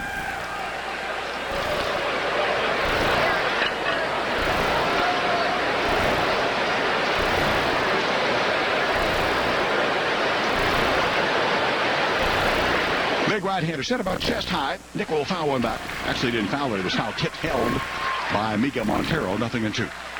The Yankees beat Toronto 7-1, and he petted over J. Happ. Soriano, 2 home runs.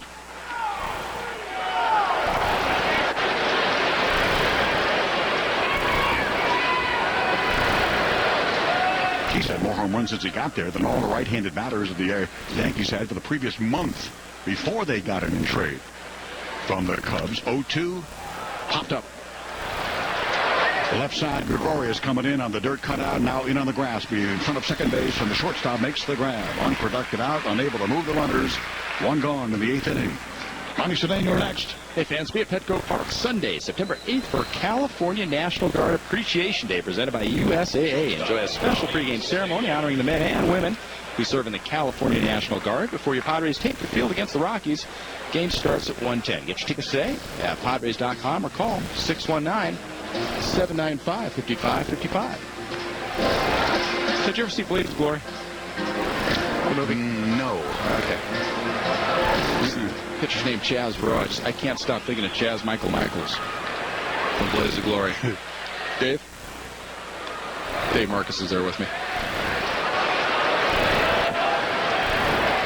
This right-hander, Chaz Rowe, from Steubenville, Ohio. Ronnie Cedeno, first pitch, strike. Slider, pretty good one.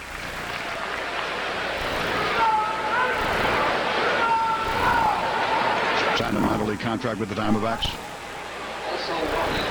Was in the Texas Ranger organization. Before that, he delivers again. It's outside this time. Same pitch, but a different result. 1-1.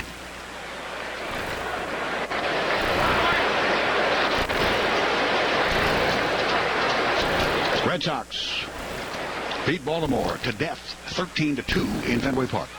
Dubron over 10. Victorino, 2 home runs. 1-1 out in front of that. Hit it deep in the left field corner on the move. That ball is going to be fair. That ball is going to be extra bases. That ball is bringing home yonder Forsythe. And here comes Hoffey. He wants him to come on home. That is Guzman, not Forsythe. Guzman hitting in that spot. He will come home. This is a ball game, like we said, in this ballpark. You got a shot here. To get it in the 8th, you can keep it going. You've got a shot. It's a 7-5 game. The lead is only 2 for the Arizona Diamondbacks. Well, a couple of free passes to start the inning, and all of a sudden a hanging slider. He threw him 3 or 4 pretty good sliders. Missed one way off the plate to Cedeno. Came back with another one. And he crushes it to drive in 2. Cedeno. Yes, indeed. Loop and blast away now. That's it. Cedeno RBI 2 and 3 since they got him. Now you got a runner in scoring position. The boys are bringing the tying run to the plate. That's all you can ask for. They do this a lot. They battle. They stay in it. They don't give up. I like that a lot. I know it's a matter of a cliche. But trust me, I've seen teams in baseball that don't do that. Kirk Gibson on that walk, I know. That's them coming to get you off. Yeah. Chaz Michaels. Just say it off. So Harris again was up in the bullpen. 7-5, a couple of runs home for the Padres. They could not add on early against Holmberg. We didn't see them. MLB celebrating 11 years. MLB.TV, that is. You can join and subscribe, and a bunch of others are doing the same thing. Been doing it for years. You can watch every out-of-market game live online on your favorite mobile and connected devices in HD quality. MLB.TV Premium. MLB.TV, baseball everywhere. Mark Kotze against his teammate, former Joe Thatcher. Lefty to get the lefty. Strike delivered. 7-5, 2 runs in here for the Padres. Walk double with 1 away. Cedeno, the runner at second base. Kotze came in on an earlier double switch and grounded out. That was in the 6th. This is in the 8th inning. Tying run is at the plate. Need some magic, boys. Magic. Thatcher's pitch. Line to left center field. A base hit. That'll score Cedeno for sure. Heading toward the gap of the backhand. Nicely done by Adam Eaton, the left fielder. But Cedeno will score. It's a 1-run ball game. And the tying run is on first base for my San Diego Padres. Nice rally, boys. Nice rally. 7-6, Arizona. Nice piece of hitting by Mark Kotze. Took the first pitch fastball pretty much down the middle, almost to say to Joe Thatcher, look, I'm looking for an off-speed pitch. I think Joe looks at it, reads it, just as I would, saying, oh, hitter's sitting there looking off-speed. So he throws him another fastball, and Kotze is just all over. Lines it right over the shortstop's head and drives in the run. Gibson's making that leaning forward walk of his, that Frankenstein walk across the third baseline. That run is charged to Chaz Rowe.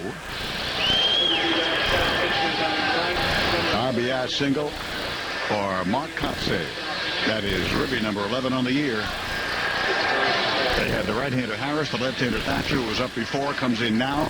Situational lefty, can't get it done. 7-6 ball game in the 8th inning. Still only 1 away with a runner at first. We're going to do this thing again on the pitching change.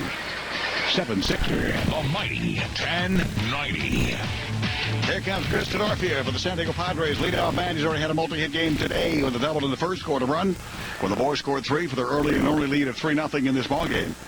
After being down, way down, they're coming way close with a 7-6 deficit by 1 run. Tying run. Kotze at first, held on by Goldschmidt. Here is Tenorfia against the right-hander Will Harris. Check swing in the dirt. Blocked nicely by Montero. Ball 1. Harris has held opponents scoreless 7 of the last 8 times out, so we'll see about this one right here. Harris mostly fastball, curveball, fastball 91 and 93. He'll cut it quite a bit. Likes to elevate it late when he gets 2 strikes. Curveball 78 to 80 miles an hour. Pretty darn good one, too. 12-6 off the table. Called up in May, first week of May from AAA Reno. Been here ever since. His breaking ball is a strike. You said so. There it is, 1-1. Yeah, it's a tough one.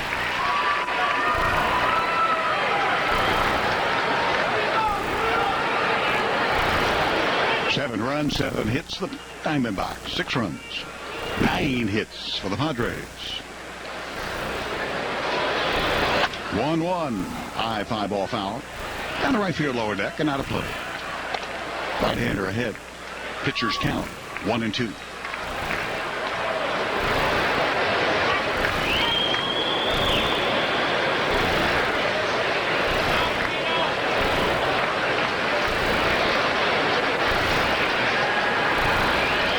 This 6'3" right-hander is ready on a 1-2 pitch inside to Tenorfia. Even up. 2 balls, 2 strikes, 1 out. They're under first.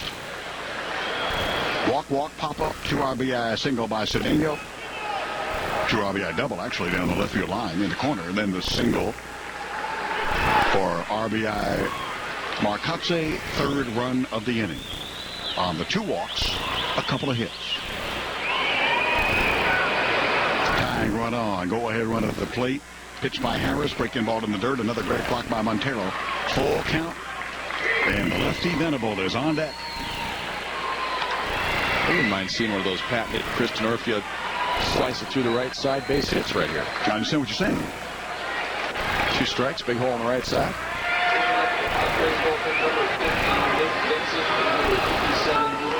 Nick Vincent gets up. Luke Gregerson now gets up in the Padre bullpen. 3-2. Swing and a miss. Tailing fastball, 92. Strike 3, 2 gone. Tough pitch. He cut that 92-mile-an-hour fastball. Looked like it was going to be right on the outside corner and just ran off the end of Chris Tenorfia's bat. Nice pitch. Harris at 47th appearance, a 2.29 week, 39 innings, 41 strikeouts. An even bigger strikeout right here to get the second out. Here's Venable. Multi-hit game yesterday, multi-hit game today. Single first, single fourth. First pitch, single now to right field. Hit number 3, the guy's on fire. Literally one of the hottest hitters in Major League Baseball right now. And since the All-Star break is Will Venable. That ball up and throwing power in right field. Kotze goes to second. Now the tying run and go-ahead runs are aboard. And a huge at-bat for the rookie Jed Jerko on the number 3 spot. Will Venable is hitting absolutely everything. Doesn't matter, right-handers, left-handers, fastballs, breaking balls, change-ups, in, out, up, down. He's getting good swings on everything right now. You in line, brother. Jed has had an RBI single in the first when they built that 3-0 lead on singles by him and Headley and a sac fly by Hundley. Charles Nagy's going to come out here to interrupt things and talk to his right-hander.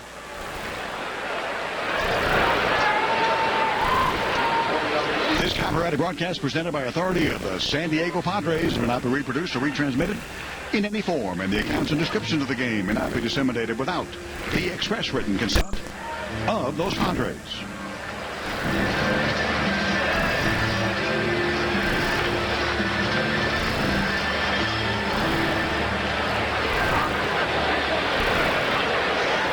So Venable, last week's National League Player of the Week, gets hit number 3. Rally continues. Jerko trying to make sure it doesn't end with 2 gone in first and second. 3-run home, 8th inning. Got a ball game, got another one in the dirt for the 3rd time, blocked by Montero. Ball 1.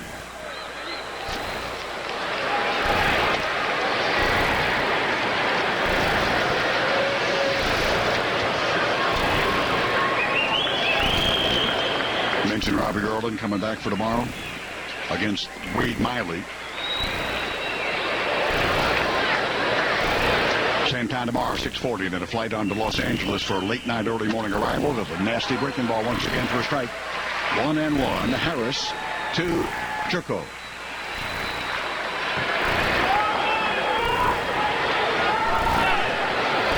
Seven-six, Arizona.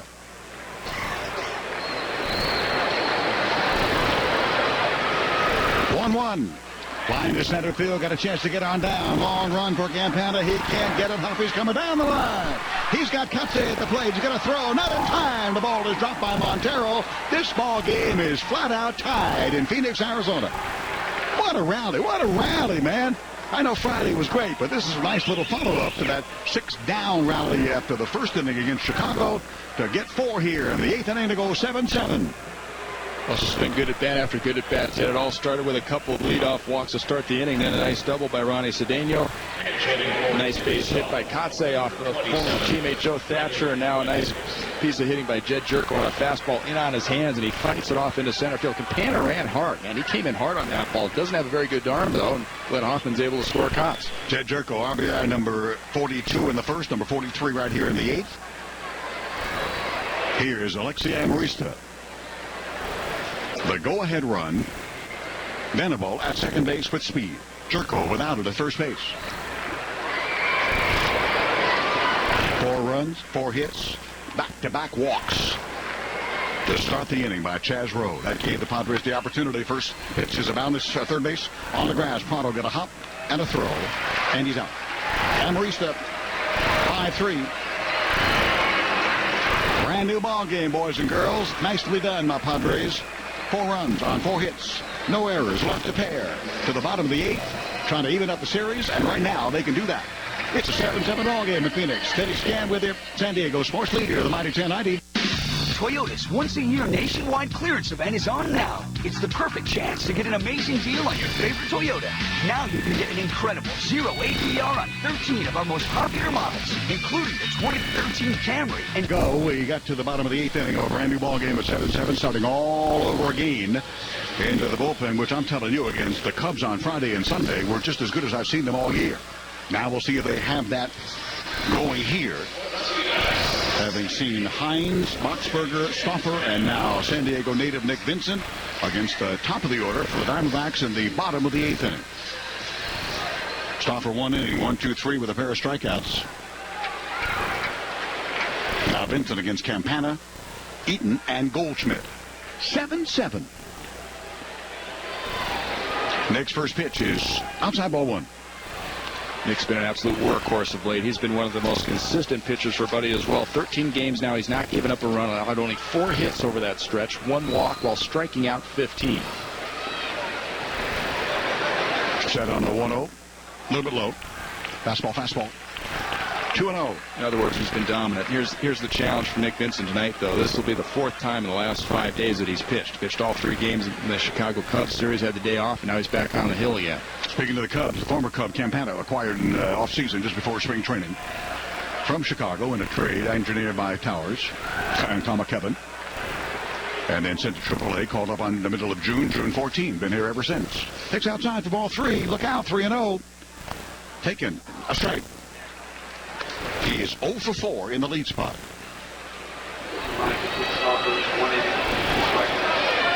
Padres 7-11, 7 runs, 11 hits. The D-backs 7-7. 3-1 fastball inside. Speedy guy aboard. Ball 4. Lead walks. Killers. Just killers.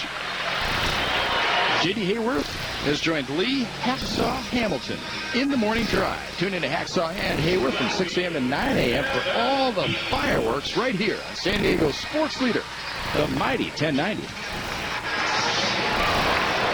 Now, Nick Vincent has a good ratio. We mentioned before that Boxberger does not. When he had that lead guy walk, he'd only gotten 4 out of 10 lead batters when he's come in. Nick Vincent's at 84%. He's been extremely good. Only 5 times he hadn't gotten a lead guy. And now this is the 6th time. Lead walk, tie-breaking run aboard. He'll draw a throw over there. Campana, the fastest of the Diamondbacks, is right on the bat.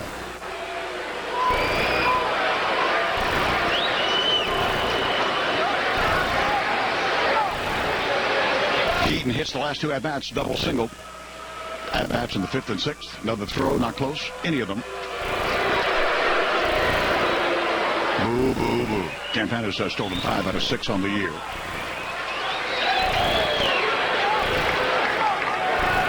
In this non-running organization and team, Goldschmidt, the first baseman, leads with 13 bags. Square in the bunt. Ticking a strike. Is the left-hand hitting Adam Eaton.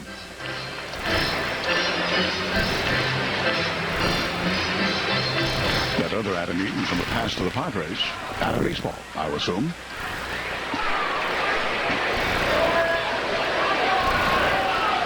Got that big 3-year contract on the Phillies for about $20 million, so Adam is set for life. And then some. They pitch out, nothing doing. 1-1. It'd be a good thing, that set for life thing, you know what I mean? Not a bad deal. Yeah. Did you have all 1-year contracts or multi-years at times? I had 20 consecutive 1-year contracts. Have mercy. He's the Walter Alston of pitchers. Yes. Unbelievable. 1-1 bunt at third base. Short hop taken right there. And the throw by Jerko. Nicely done, Jed, on the first base. They get the sacrifice, so they do get that tie-breaking run, potentially, with Campana's speed to second base. Sacrifice. 5-4, 1 gone in the bottom of the 8th. Smart play by Jed over there at third base. Really no option. You got a guy that's so fast, getting a good secondary lead off the first base bag. Just take your out at first base and take your chances with Goldschmidt. That they will do right here. This guy Burnham for an RBI triple yesterday, an RBI double, 2 walks today. And they're going to, with first base open, you certainly know he's going to get a walk again right here in the 8th inning. I don't blame him. I do the same thing, especially this matchup. Now, Nick Vincent's got a great cutter, don't get me wrong, but Goldschmidt has shown that he's hitting the ball out over the plate and he's driving it opposite field. Not sure this is the best matchup that you want, but he's going to say, I'll pass and take his chance with the man on deck. That's Martin Prado on deck. That's ball 2 outside.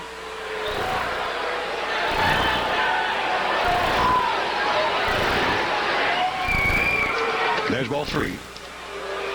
Updating you in Detroit, where the A's lead the Detroit Tigers 6-3. In fact, it's delayed, as in over, with Malone over Verlander. Game rain shortened 6 innings.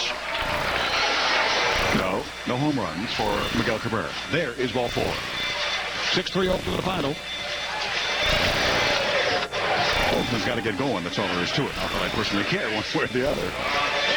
But they are good again. Not as good as last year, and finish so strong they can still do that. Starting today, 2.5 behind the Texas Rangers in the American League West. Rangers are 3-3 in the top of the 9th in Seattle. Here comes Buddy. After ball 4, first and second. Unintentional walk, intentional walk. With 1 gone in the 8th of a 7-7 tie. Right-hand hitting and a red-hot former Atlanta Brave, Martin Prado. Single, couple of walks for him, couple of runs scored. Buddy's had his talk with Nick Vincent. Done and done. Well, not only did he have the talk, but he's doing the flip-flop. He's sending Guzman over to third base. Jed Jerko back over to second.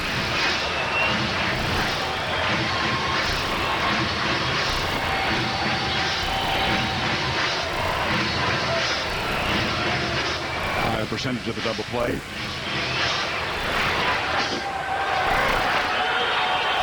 Here's Prado. Here's Nick Vincent. First and second. 1 gone in the bottom of the 8th. 7-7 ball game. At a pitch by Nick is low ball 1. Fastball 91 miles an hour.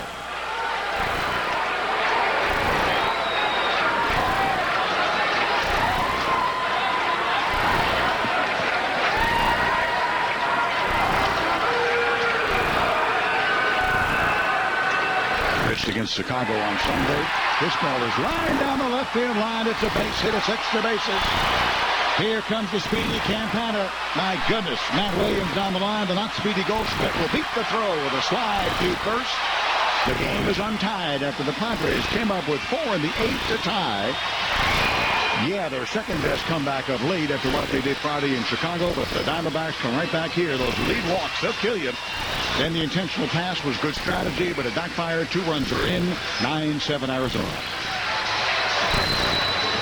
Hanging cutter. You just don't see that Nick Vincent very often. He's usually so good at locating that pitch, getting it to the outside corner, leaves it out over the middle.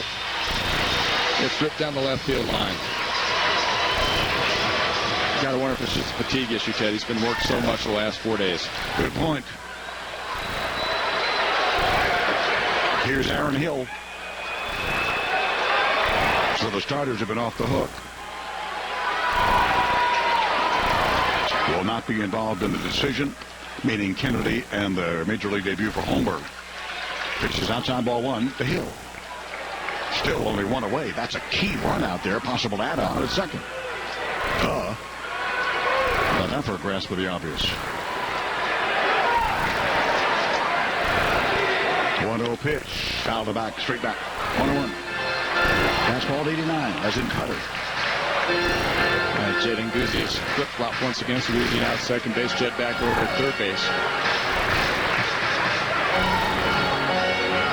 But he's just trying to locate Jed wherever there's going to be more action. Sure. No double play possibility. Yep. Not much of a one here with the runner at second base, of course. This is the line drive and double them up, and that's not turning the double play.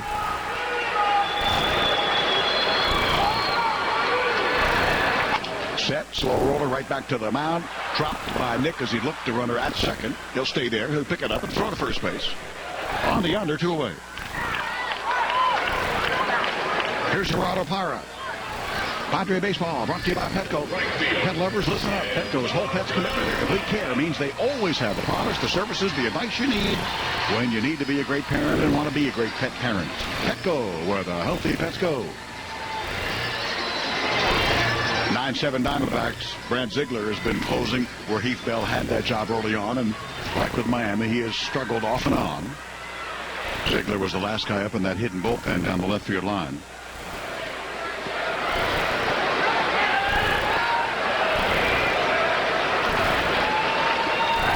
Parra, 3-run home run, walk, and 2-run single. That'd make him the #1 star. This was the National Hockey League, you know what I mean? Fastball by Nick Vincent, number 50, strike call. Boys will have 5, 6, 7 scheduled. Yonder, Alonso Guzman, and Nick Hundley. In the 9th, here in the bottom of the 8th, the breaking ball low and outside. 1-1.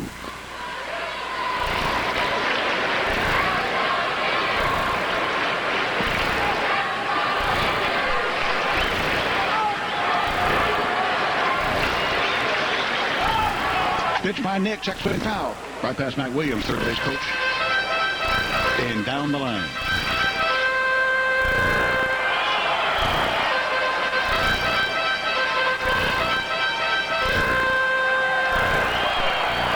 I talked about a hot month. We said Will Venable was having a great month of August. How about Martin Prado hitting 500 with runners in scoring position this month? That's all? That's it. Oh, piece of cake. 27 RBIs. Pitches, hit the right field, on the move, and a dive, and once again, Denorfia comes up huge with a full extension dive coming in, makes the grab, off the glass top, rolls over, and has the baseball.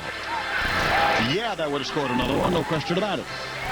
So Parra with a home run, a single, and robbed of what would have been a base hit, maybe extra base against Pasdino. It keeps rolling and rolling. Maybe he even scores. Who knows? But Denorfia comes up large again. A couple of runs on only 1 hit. The lead walk came on to score. And a couple left for the Diamondbacks after 8 full going to the top of the 9th. Arizona 9, Padres 7. Uncle Teddy Scan with you, Phoenix. Back again tomorrow. Game 3 at 6:40. San Diego Sports Leader. This is Mighty 1090. Try our friend. Remember, if you don't buy from Kearney Mesa Hyundai, you could pay too much. Just minutes from anywhere in San Diego. Or visit KearneyMesaHyundai.com. Hi, this is Randy Jones. Are you a homeowner who would like to eliminate or substantially reduce your electric bill? Solar Alliance of America, a proud partner of the PERCA, at 1-800-55-SOLAR. Lower your electric bill and go see the Padres. Call 1-800-55-SOLAR or go to SolarAllianceOfAmerica.com. You're listening to Padres Baseball on San Diego's sports leader, the mighty 1090. Yonder Alonso will lead off for the boys here in the top of the 9th. Down 2, first pitch. Fouled away, third base, past the home dugout in the box seats. That got in there really fast. Strike one. Brad Ziegler, sidearm right-hander, another one of the many Oakland A's who plied their trade there, have been traded by Billy Beane. Yonder, Guzman, Hundley in the ninth. Ziegler trying for his 8th save. Harris would win it. Nick Vincent would be the loser. Pitch to Yonder is outside, a ball 1-1. Ziegler's been throwing pretty well of late. He's allowed 3 earned runs in his last 19 outings, but just a couple outings ago, he was touched up for 4 hits and 2 earned runs. Right-hander set. Lined into right field. That could get down. That'll get down. That's a base hit right there for Yonder Alonso. It is his first of the series. He'd walked in his first and last plate appearances before this one. Now the lead man's on. Now the tying run's coming to the plate. Like we said, that's all you can ask. Go down swinging. Here's Jesus Guzman. Hit a dozen for the boys. Number 12. Guzman came in, a defensive replacement, has walked in his only plate appearance today. And scored one of the 4 runs when the boys tied it in the 8th. Down at that time. 7-3. Breaking ball by Ziegler, outside, ball 1. I think it was more cutter than a breaking ball per se, but whatever. Well, he's always going to have movement from that low 3/4, almost underhand slot that he uses. Very tough on the right hand. Just going to induce a lot of ground balls. Set about belt high for the right hitter. Almost threw that to the backstop. Great backhand stop by Montero. Bad knee, bad hip, whatever. He made a big play right there over the runner at second. Huge play. 2-0. Really, the best approach against a pitcher like this is to try to shoot him opposite field. What they're banking on is right-handed batters trying to pull that sinker down in. It should turn into a 5-4-3 double play. The key is to try to stay inside of it and shoot it to the right side.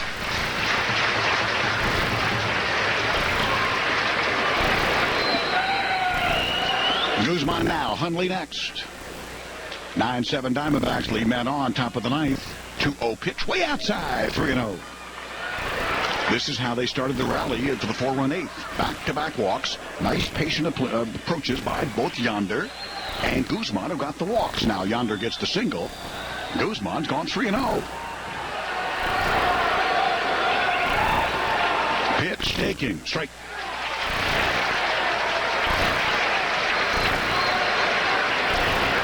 Fans can be tough, you know what I mean? That's their job, Ted. It is short for fanatic, you know. Cheering a guy and finally makes a strike on 3-1. Tough crowd, tough crowd. Pitch by Ziegler way outside again, another backhand stop.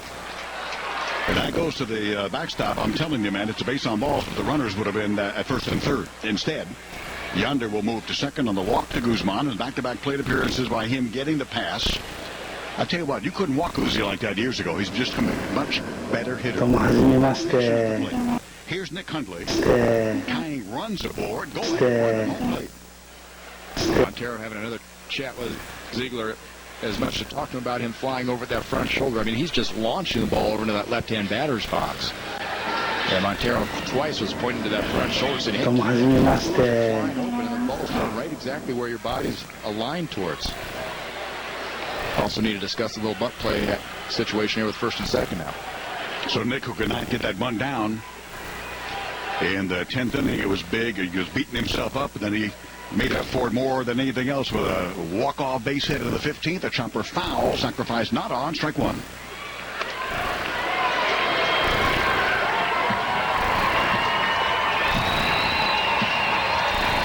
Checking out Glenn Hoffman while Goldschmidt calls time to go talk to his guy, Ziegler. 6'4", 212-pound right-hander. He's out of Pratt, Kansas. He lives in Springfield, Missouri.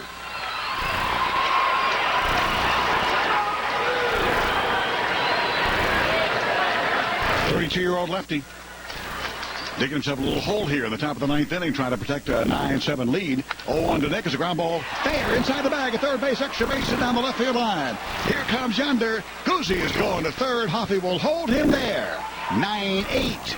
Great comebacks by the Padres. A 4-run 8th, and now single walk. And a Nick Hundley single down the left field side. Cut off there at the corner before it went into foul territory by Eaton. I thought it would be extra bases. No, it's an RBI single. And still, after a single, walk single, nobody out in the top of the ninth. Well, a nice piece of hitting by Nick Hundley. It's a fastball trying to go down in. They don't get it in quite enough. Nick's able to get the head on it right past Prado, who's playing even with the bag sort of close to the line to try to take away any potential double, but it still gets by, and that's how hard that ball was hit. So here is Cedeno. Came up with that huge RBI double for one of the 4 runs in the 8th.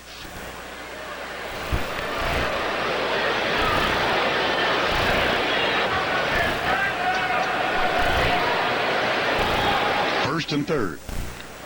Ziegler with a bunt down first base. Safety squeeze. Here comes the runner.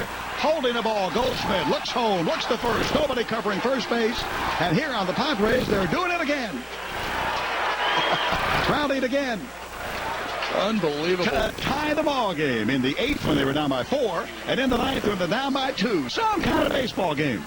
What a great bunt to the right side. First and third bunt. It's the perfect location. You put it to the right side, and then the defense isn't really sure what they're going to do with it unless they're prepared and know ahead of time, hey, we're looking for the sacrifice that turns into a safety squeeze. The runner at third is holding. He waits to see that it's put down fairly. Nobody can field it because he comes home easily.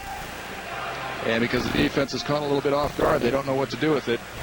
Cedeno able to beat it out. That's just a great bunt single by Cedeno. That's all that is. What a fine play. The veteran Mark Kotze, while they talk it over on the mound here with their pitching coach Charles Nagy. 9-9. As I say on occasion, did you keep the faith? When they were down 7-3. And they were down 9-7. Well, if you did, you've been rewarded because here they are 9-9. Nobody out. And runners at first and second. Goldschmidt comes in. A couple of words for Ziegler. Right back around the first base. Kotze, ground out. RBI single since he came in into the outfield on an earlier double switch.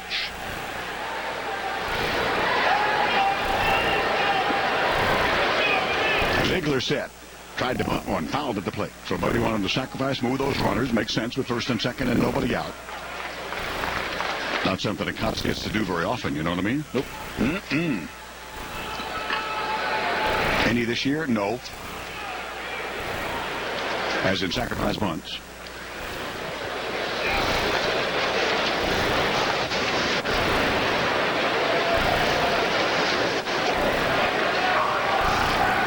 Three hits in the inning. 2 runs home. 14 Padre hits. Might be disappointed for Ian Kennedy that he didn't get a win here against his former team, but his new team may get a win. Kotze got a bunt down third base side. They'll grab it. They won't even look at second or third. No way in the world. That's the big fella. That's Brad Ziegler. He'll go to first base with Hill on the cover. They have moved the runners to second and third with one away on the sacrifice hit by the real professional, big-time veteran Mark Kotze. Nicely done. Last 2 at bats. Absolutely vintage Mark Kotze gets the base hit off of the hard lefty, Joe Thatcher.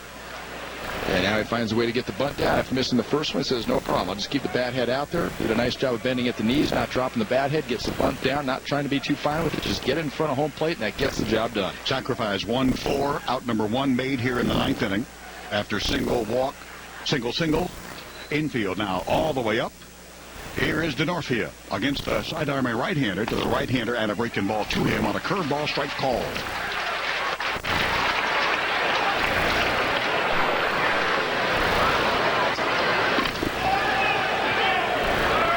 You got DeNorfia right-hander. The left-hander Will Venable on deck. Nobody warming for Arizona. It is Ziegler all the way. Steps off. Wants to talk to his catcher, Miguel Montero. He'll do that right now. What a game. My goodness. This has been unbelievable. This is amazing. Had amazing games Friday and Sunday against the Cubs. This one in his own way. It's right up there with them, you know? Amazing.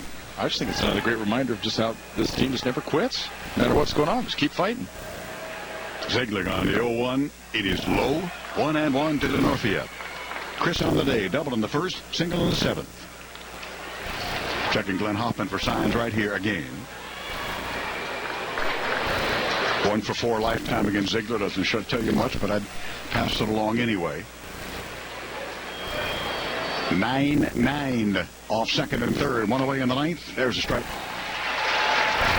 Ahead of him, 1-2.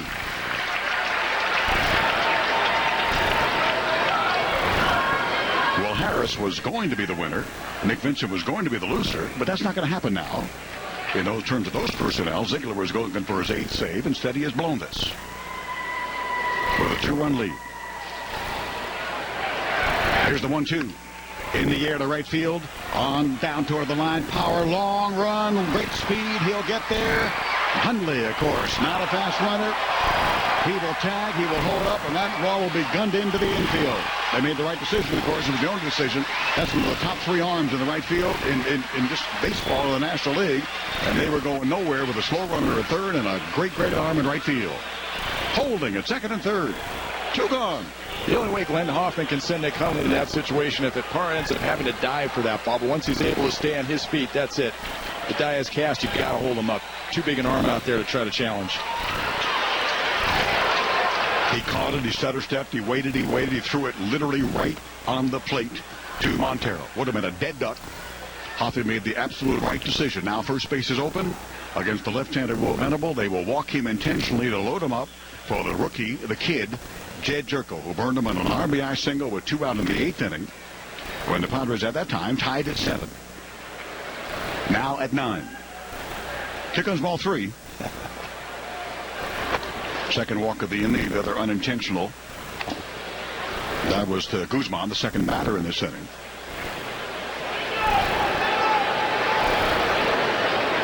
Ziegler, ball 4. Intentional pass. They actually got a little tip of the cap from Miguel Montero right there. Didn't do the catcher's box. So often you see the catchers jump out there early. Yeah, they bounce out there way before the pitcher started his delivery before his foot even hits the dirt, and that's a balk. Montero did wait. Nicely done.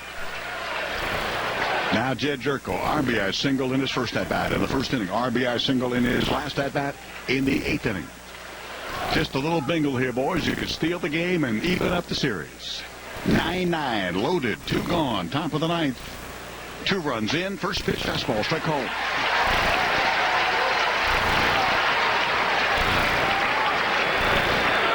Jed saw him earlier this year. He is 0 for 2 in his rookie season against this right-hander, Brad Ziegler.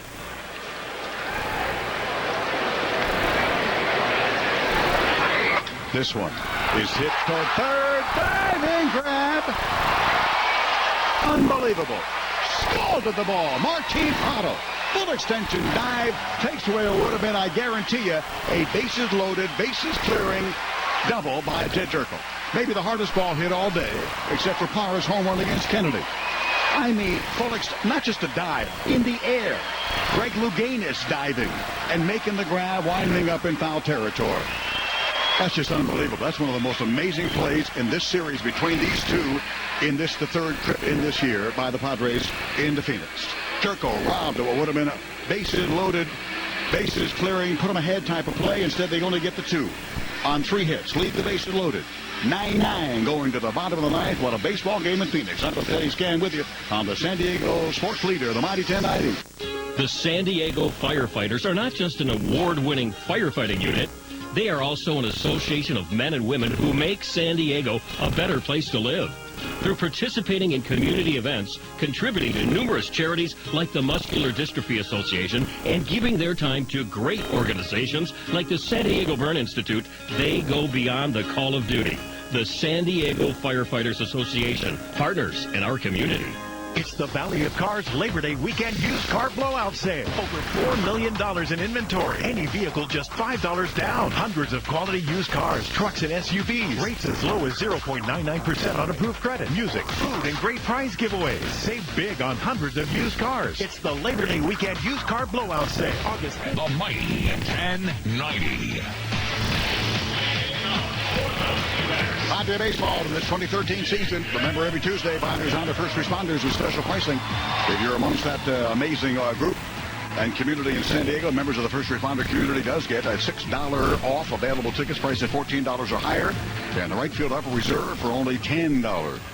Some restrictions may apply, so just visit Padres.com/first-responder for all the details. They've been doing it all year long. Bottom of the 9th, 9-9.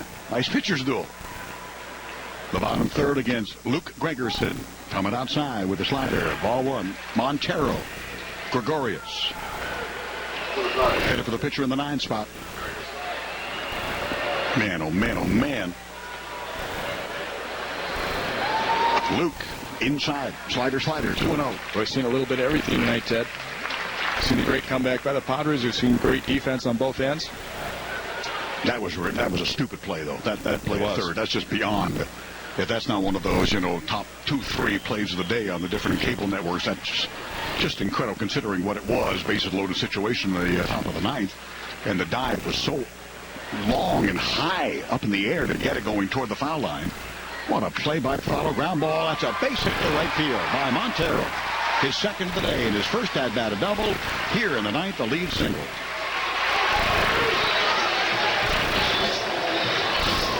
Hit number 9 by Arizona, the 14 by my boys.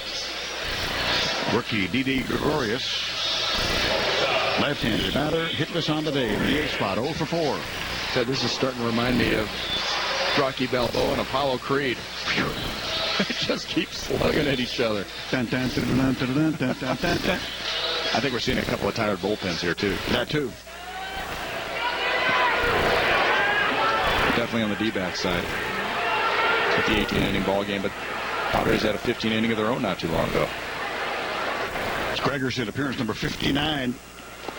Thayer has 61, was stopped by Nick Hundley that hit him. Yes, he stopped the ball, but it's grazed to Gregorius. The last thing he wants to do. Hits the batter, moving the potential winning run to second base. Oh, he's trying to go slider down and in, and that's a pitch that Gregorius has not been able to hit all night long. They've been staying hard in on him, and Luke just hangs on to it a little bit too long. Barely nicked him, too. That ball was coming into the dirt. Nicked him. Nick made a fantastic backhand stop. And the ball that went between Gregorius' legs, he makes a backhand moving to his right. It was a fantastic play by the catcher, but it's moot. Well, it wouldn't have been moot if he didn't make it. They could have obviously moved up on the bases, but they'll stay at first and second. The run at first means nothing. Cliff Pennington, the pinch runner for the injured and the slow-running catcher Montero at second base.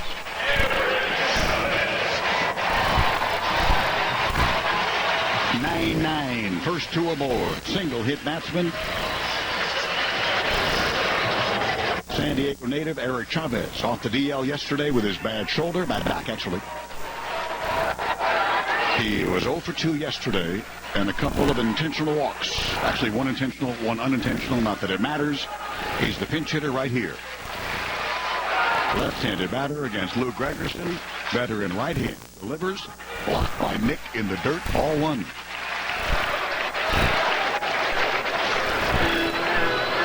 Shot not funny. He's swinging away. I wonder if he was funny. If Buddy Black would send Jed Jerko over to third base and switch he and Guzman around again because he wanted an experienced third baseman over there to try to read the bump play. But if he's not punting, moot point. Chavez having a solid year after his year with the Yankees. All-star Gold Glove years with the Oakland Athletics. 1-0 pitch out in front, fouled on the first base side against the slider. 1-1. Eric is a pinch hitter, 4 for 9. Whew, haven't used him much, but he's been good, including among those 4 hits, a home run. 9 home runs on the season, a 286 average. I cheated him. It's 296.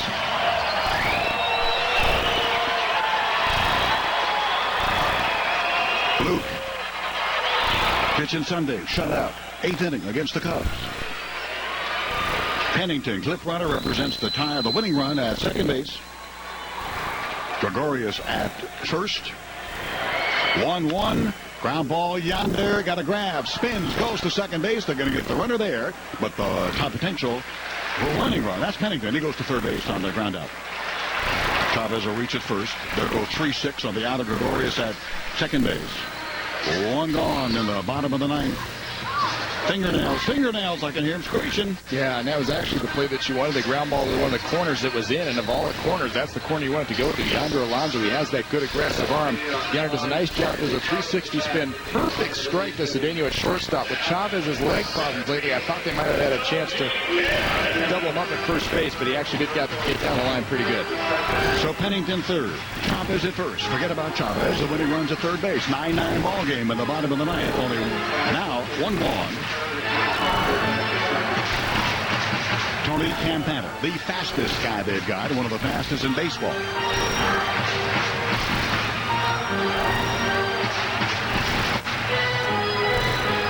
And you can't play double play depth at this stage. You got to cut off the winning run, so you have to bring your infield all the way in. Well, especially with a guy as fast as Campana is. Maybe it's a slower runner. Maybe you think about going halfway. Well, with his wheels, there's no way you're going to double him up. There are times you need to strike out. And this is one of them right here. Campana has had just a walk the last time. His only time on base after a previous 0 for 4. The usual stuff. Stepping out. Calling time. Pennington running for Montero after the lead single here in the ninth. Now the Diamondbacks with a runner at third.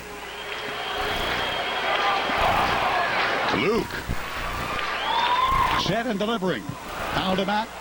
Says he got hit, but he doesn't matter. He bunted the ball. That ball's fouled back. Pennington's coming in. He's going to be sent back to third base. That should be strike one because he tried to offer at it on what was a safety squeeze. Runner was not coming down the line for third. Ball actually did hit him on the left knee, but it was after he tried to bunt it. Exactly. You swing at it. Doesn't matter if it hits you. Yep. It is a ball. It is a strike. You are not a hit batsman. Have a hit batsman for the second batter here to put the two aboard and to move that potential winning run to second before the ground out got that runner, Pennington, to third. What tension. What delicious drama, man. What baseball. 3 against the Cubs, and now the second one here. Runner goes from first, swing and a miss at the good slider by Mr. Gregerson. They will allow, with the catcher's indifference, Gregorius to go to second base. Means nothing. Second and third, and one gone. And this is actually a great matchup for the Padres because Campana has been terrible on the sliders inside all night long, and that's exactly what Luke Gregerson's specialty is. He has a good chance of getting that strikeout if he can put it down towards that back foot. Left-hander Campana, left-hander Eaton on deck with one away, second and third. 9-9. Hope I haven't said that too much, but people tuning in want to know what's the deal, what's the score. With only one away. Can't allow the fly ball. 0-2 to Campana. Slider, you better sit down. Strike 3 call. Like I said, sometimes you need that. And this guy, Hookin's got one of the best sliders of any reliever in baseball, comes up huge on his 10th pitch of the ninth inning, and it was a strike without any question on the replay from the center field camera from Fox TV. That's a strike all the way. 2 away. Exactly the pitch we needed, the slider in. Campana didn't even try to swing at it. He's been just so futile at swinging at that pitch all night long. I think he just finally figured, why swing at it? I can't hit it. Maybe he'll get called the ball. Then sit down. Nice thinking, though, don't you think? In other words, nice thinking from our side. In other words, I'm giving up. Yeah, I'm giving up. I just can't hit it. He's got no chance at it. Now Eaton, who has gone double single in his middle at bat, sacrifice bunt in the 8th when they had a couple of runs right there for Arizona. This is another guy that doesn't like that slider down in. Pennington at third, Gregorius at second. Eaton get it in. On the left side, Gregerson, right-hander, delivers. Strike call. Slider, as Scan said, it was.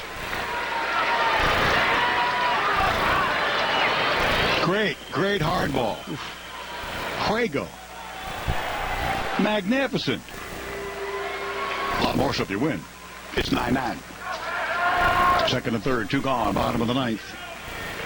Adam Eaton on the 0-1 pitch, swing and a miss. Breaking ball. 0-2, and they've looked bad. Doesn't always matter because they can come back on another pitch. These are major leaguers, you know. They're the best in the world.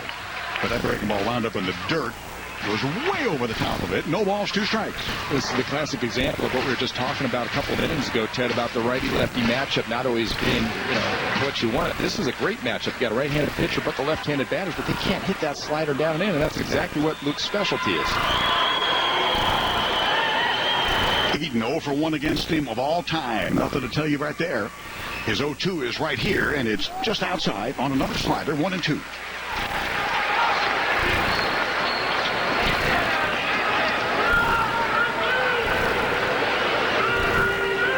Interesting what Scan said, because the right-hander Goldschmidt is on deck, but even with first base open, lefty-righty is much less the fact that they do not want to deal with Goldschmidt. Even with a left-hander against Luke, Pennington coming down the line, so Luke steps off. Yeah, there might be other lefties that maybe wouldn't, but sure. I like this matchup. This is just a question of, can Luke execute his pitch? Because if he does, chances are he's going to get the out. Eaton is a 260 hitter. Padre 8th inning guy, the 1-2 way inside. Almost hit him. Did it hit him? It hit him. On a 1-2 count. Now, wait a minute. He says it hit him. Randazzo says, no, it did not. Get back in the box. This is huge. Because if he gets first base, then you have righty on righty, but you don't want the RBI leader in the National League. And he's not being given first base. Says it hit him in the back foot. Hard to tell on replay, to be honest with you. And the center field angle is even worse, so it also doesn't matter because he's at 2 balls, 2 strikes, 2 out, 2 on in the bottom of the 9th. 9-9. Pennington, the cliff runner from Montero, who led with a single, represents the winning run. Luke with a sign from Nick Hundley. Pennington dancing down the line. The 2-2 pitch inside. Got away from Nick. Here comes the runner down the line. Nick is running up the third base line. He'll throw to third. Here is the tag made as he tries to come home by Jesus Guzman. What a play. What a play. Heads up at a terrible, terrible base running blunder by the pinch runner Cliff Pennington. This ball game will go into extra innings. A ball in the dirt. And the runner breaking from third. I don't know if I have any idea whether Matt Williams said go or not, or he did it on his own. We'll find out about that in the post-game news conferences. But right here, the Diamondbacks do not score. They get a hit. They leave runners at second and third. It's 9-9 after 9 innings and extra innings in Game 2. Back with more of this amazing baseball from Phoenix on the San Diego Sports Leader, the Mighty 1090. Clip it. You're in your car. You glance at the numbers rolling across your odometer and you get that nagging feeling. The sticker in your windshield confirms what you already know. It's time to change your oil. Up ahead, you see an AutoZone. They have the oil, advice, and everything else you need. What a ball game. We saw an amazing one Friday. A spectacular late after great early pitching by Cashner and company. And the bullpen to set it up after being down by 2 to tie it up in the 13th, to win it in the 15th. And now in this game, they were just dead in the water, and they have rallied again and again. We're 4 in the 8th and 2 in the 9th. After being down 7-3, after being down 9-7, they are 9-9, and in the bottom of the 9th, they open up single-hit batsman, and then a ground out, have a chance to a second and third for the Diamondbacks to win the ball game. And on a ball in the dirt that got behind Nick Hundley, he was able to, like a cat, man, he's quick to go back and get it. Pennington had broken from third, tried to get back to third base, and a throw to third. Guzman puts the tag on him, and we're into extra innings. Now Rene Rivera will hit in the number 4 spot. Nice recap. Thank you very much. Catch your breath. Other than that, not much is happening. Man. 9-9 for the pitcher in the 4 spot. That's Luke. Rene will swing it on back and foul it back. No balls, 2 strikes. They give Nick Hundley a lot of credit because there were 2 pitches there that the game could have been lost on, and he saved it. The previous pitch was a slider down the end that almost hit that batter's foot, and Nick did a nice job of keeping his focus, keeping his concentration, making the catch, and then on that last one in the dirt, kept it close enough to him, didn't panic to get that final out. Nice job, Nick. So Miguel Montero got the lead single in the bottom of the 9th. They ran for him. He's out of the ball game. Former Padre Wilmy Evis, now the catcher, and former Padre Heath Bell. And a former Padre battery is on here with a fastball just outside. 1-2 to Rivera. Yonder Alonso on deck, then Jesus Guzman. 9 runs, 14 hits for the boys. 9 runs, 9 hits for the Diamondbacks. 1-2, foul back out of play. Gino Heath, fastball, curveball, that's him. Period.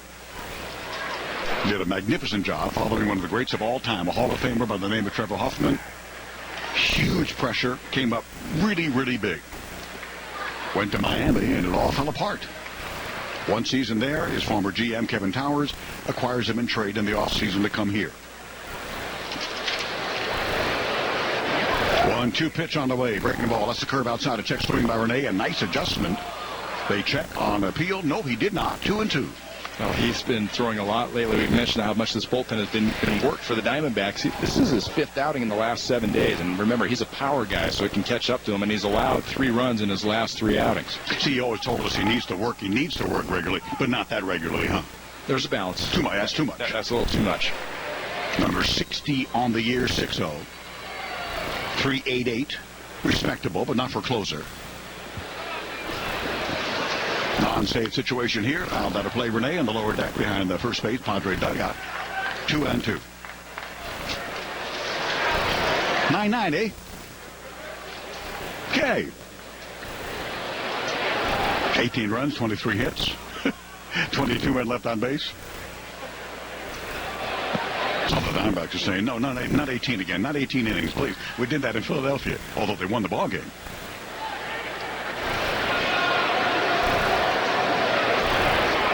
Heat set, built high. Fastball, strike 3 called. Without doubt.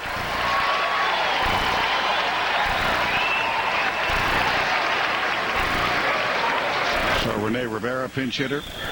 Tell you what, nice framing job right there by Nieves to bring that ball down. It was the only letter high strike of the entire day. Whatever. Rene now 0 for 2 as a pinch hitter. Yonder Alonso, the last 2 plate appearances, a walk, a single, and scored a run in the 9th when the boys had 2 to tie. After getting 4 in the 8th to tie. Fastball to Yonder, inside ball 1. Good time for Yonder to end the home run drought that he's currently Listen to you. Good karma. Way to go. Karma. Way outside. Heath on the curve. 2-0. He's going to get a pitch right here. He's going to get a fastball. Leave it up and out over. Let him drive it. Jesus Guzman next, of course, from the right side against the right-hander. Ball on the ocean side. For the Mets to the Padres, as mentioned. And the last 2 stops. Got a lot of money from Miami, except for lifetimes, plural. Taking a fastball for a strike. Oh, it was a breaking ball. Beg your pardon, 2-1. Surprised. Missed with the first 2. He said, you know what, I think I can get a feel for it. Come back with the 3rd one, drop it in there for a strike. We saw Ian Kennedy against his former teammates starting the ball game. Now Heath against many of his. The 2-1 is lined to left field. Straight away, Adam Eaton is there to make the one-hand grab. 2 gone in the top of the 10th. Mr. Guzman's had some big knocks on the air. We'll see about it right here, right now. Second baseman, Guzman.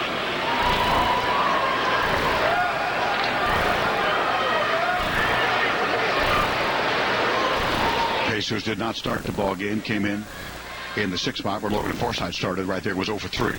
He has walked both times so far and scored 2 runs. Really nice patient at bats, too, by him. One we had an inside on him, 0-1. Another curve by Heath. He was a fun guy to be around. I think he drove some veterans crazy when he first arrived and said some things he probably should not have. And they kind of straightened him out. And he became the veteran, straightened out other guys. Swing at a miss. That's a foul tip, I do believe, held there by Nieves. 1-1. I thought Heath actually grew up quite a bit, both as a pitcher and a person in San Diego. Took a leadership role. As he said, when he first got there, I rubbed a few guys wrong. By the time he was leaving, one of the guys that was setting the example. Right-hander coming set, a chopper down to third base, staying fair, big hop for Prado.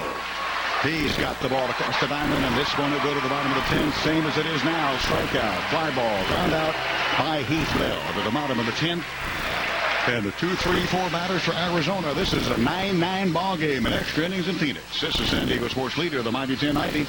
Listen up, pizza lovers. Get all of your favorites from Pizza Hut. Call or go online and order carryout today and get any size. MetaFast, online to MetaFastCalifornia.com. Find center about 10 minutes away from you. In the military, there in Oceanside, in Temecula for a couple of years now. You can find it anywhere and you will lose weight. This is the fast and healthy way to lose weight. This is the MetaFast Weight Control Centers in San Diego.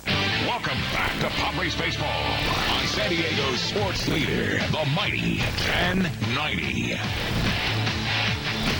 Bottom of the 10th in Field of Phoenix. Some kind of game, eh?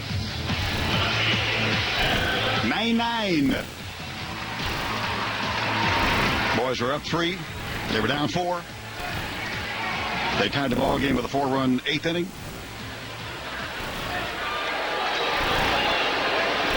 Went down 9-7, tied with 2 in the top of the 9th. Whoa-wee! One of those, on your two hands that you can hold, look at the top 10 games that were just spectacular type of games that you can look at, win or lose at the end of the year. This will be one of them, I think. Strike delivered by the new guy, the right-handed bearded one, Dale Thayer. Adam Eaton was at the plate when the pinch runner from third tried to score on a ball in the dirt that Nick Hundley then got. And in the rundown, got him 2-5 to end the inning with the winning run potentially at third base. That was Pennington, the pinch runner, and he blew it. So that's why we're still playing right here, more than likely. Strike to Eden, 1-1. Goldschmidt's on deck, then Prado. Lefty, righty, righty. This is a ball fouled away down the left field line of the lower deck. Not many people still left of the 19,807 that began the ball game at 6:40. And the Diamondbacks know, man, they can see the scoreboard up there in right field also above the upper deck that the Dodgers have lost to Chicago. The Cubs beat them 3-2. Pitch, strike. That's a little bit low. That's a ball 2-2. 93-mile-an-hour fastball. Wood. Travis Wood beat Kershaw. Kevin Gregg got his 27th save. Cubs win. Cubs win. Sir, a former broadcaster there in Chicago, 2-2, inside and low.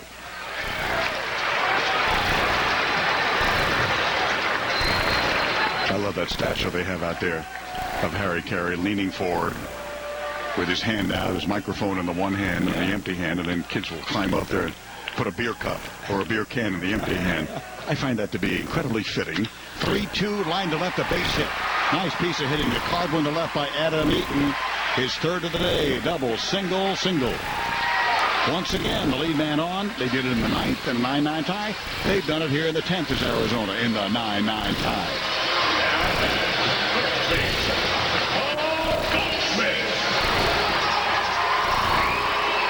Here's Goldschmidt. Very, very dangerous.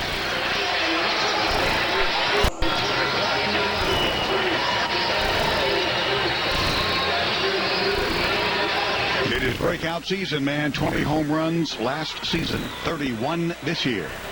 Leading the league in RBI today. RBI single. Walked him 3 times. A real good idea. He won't do it here because you don't want to push that winning run, obviously, to second base. So you have to pitch to him finally in the 10th.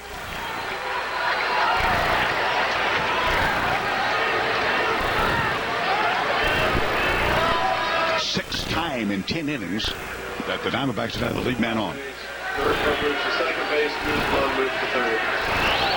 But he had opened up here with Jerko going back to third, Guzman to second. Now they'll switch it again. Guzman will go to third, Jerko to second. Just a double play is in effect with a slow runner at the, not a slow runner at plate, but not a speed guy, though I mentioned before he leads in stolen bases with 13. Quicker than most first basemen, but not fast. First one fouled out of play, second at first base. Thayer gets ahead of Goldschmidt.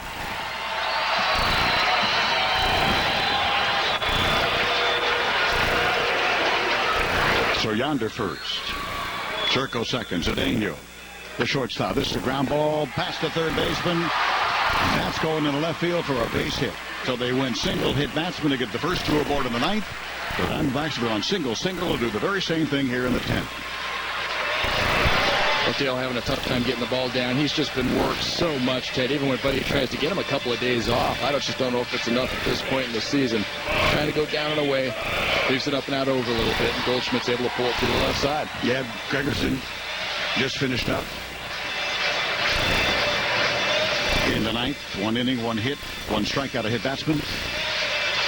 And Luke made his 59th appearance. Now the club leader there with his 62nd with an excellent 2.75 ERA, but big time trouble right here. Prado. Great hitter, but if I'm Kirk Gibson, I want him to sacrifice. He will take outside, ball 1, not offer.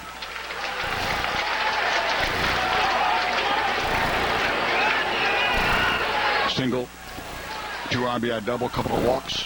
The walk was a base hit loaded walk in the 6th. He is going to swing away. No sacrifice, takes outside, 2-0.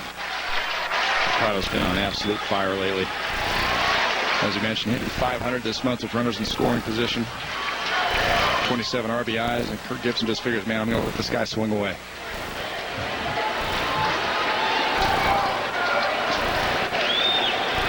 Bayer set, 2-0 pitch. There's a strike.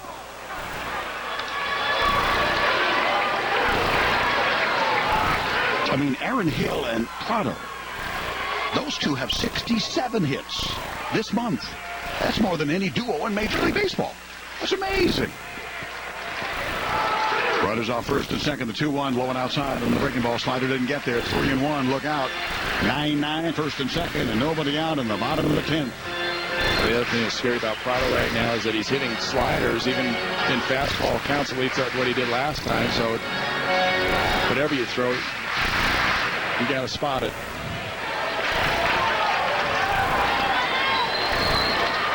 In the 10th, a 3-1 pitch in the air to center field. Drifting on back, calling, catching, Will Venable. Deep enough for tagging. Eaton will go to third, and with a pop-up slide, easily there. Now once again, for the second inning in a row, the potential winning run is the third base for the Diamondbacks with only 1 away. Goldschmidt holds it first. That run doesn't mean a thing. I shouldn't tell you this, but the Diamondbacks have more wins in extra innings than anybody in the majors. After they won that ball game in the 18th in 7 hours on Saturday in Philadelphia, they're now 14-5, amazing in extra innings. And most of that's on the road, where they're 10-2, only 4-3 for the home games. But now here they are at home. I mentioned all the hits by Prado and Hill. Well, here's Hill after the flyout by Prado. First and third, 1 gone, bottom of the 10th inning, and a 9-9 ball game. Hill is hitless on the day with a couple of walks. Thayer delivering, fastball high. Need to get 2. As in BP. Interesting, all night long, Nick Hundley's been sitting on that outside corner. They worked Hill away, but the first pitch to him from Thayer, it came inside. Here's the 1-0, swing and a miss. Yeah, sometimes they'll do that just to come one pitch inside to try to give yourself a little breathing room on that outside corner. Because the double plays in order to try to get out of this inning and go on to the 11th. Once again, Buddy will keep Jerko at second base, Guzman at third. They have been flip-flopping, and the outfielders have gone all over the place. Multiple times. There goes the runner from first. The 1-1 is high. There goes the double play. Stolen base. Goldschmidt goes to second. Now you just bring the middle infield all the way into the grass. No choice. I mentioned Hill hitless. He's been on 3 times, though. Walk, hit batsman. And the guy's hit in 16 of the last 17 games. So he, like Prado, has been on fire. Here is Buddy to discuss it with his infield. Yeah, he may be trying to find out if they want to do the intentional walk right here also. As you said, Hill's been hot. And he's calling in an extra infielder.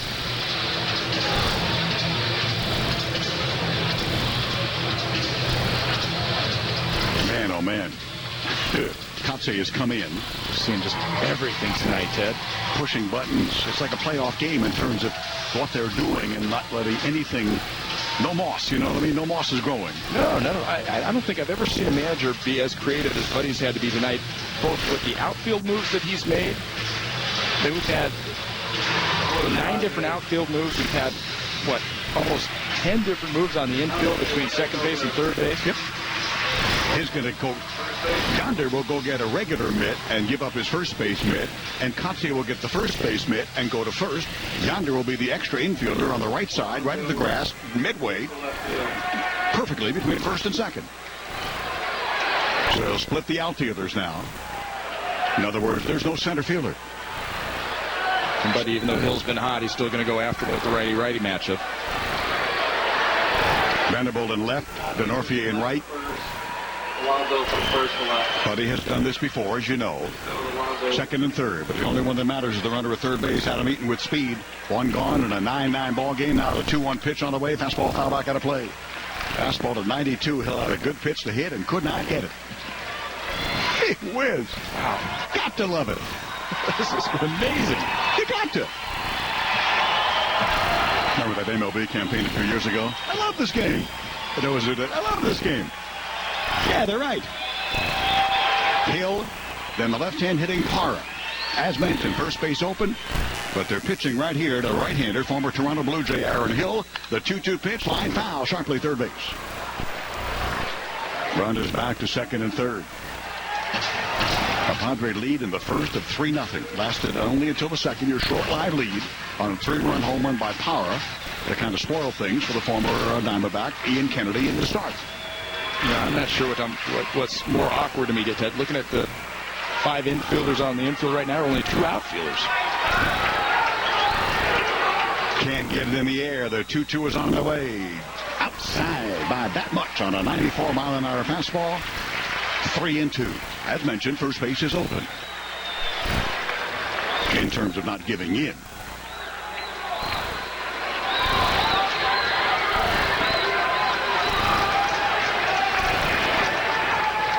Five infielders, 2 outfielders. One gone and time. Thayer didn't see it because he's about to deliver. But Hill had walked away and was granted timeout by Randazzo, the plate umpire. Che.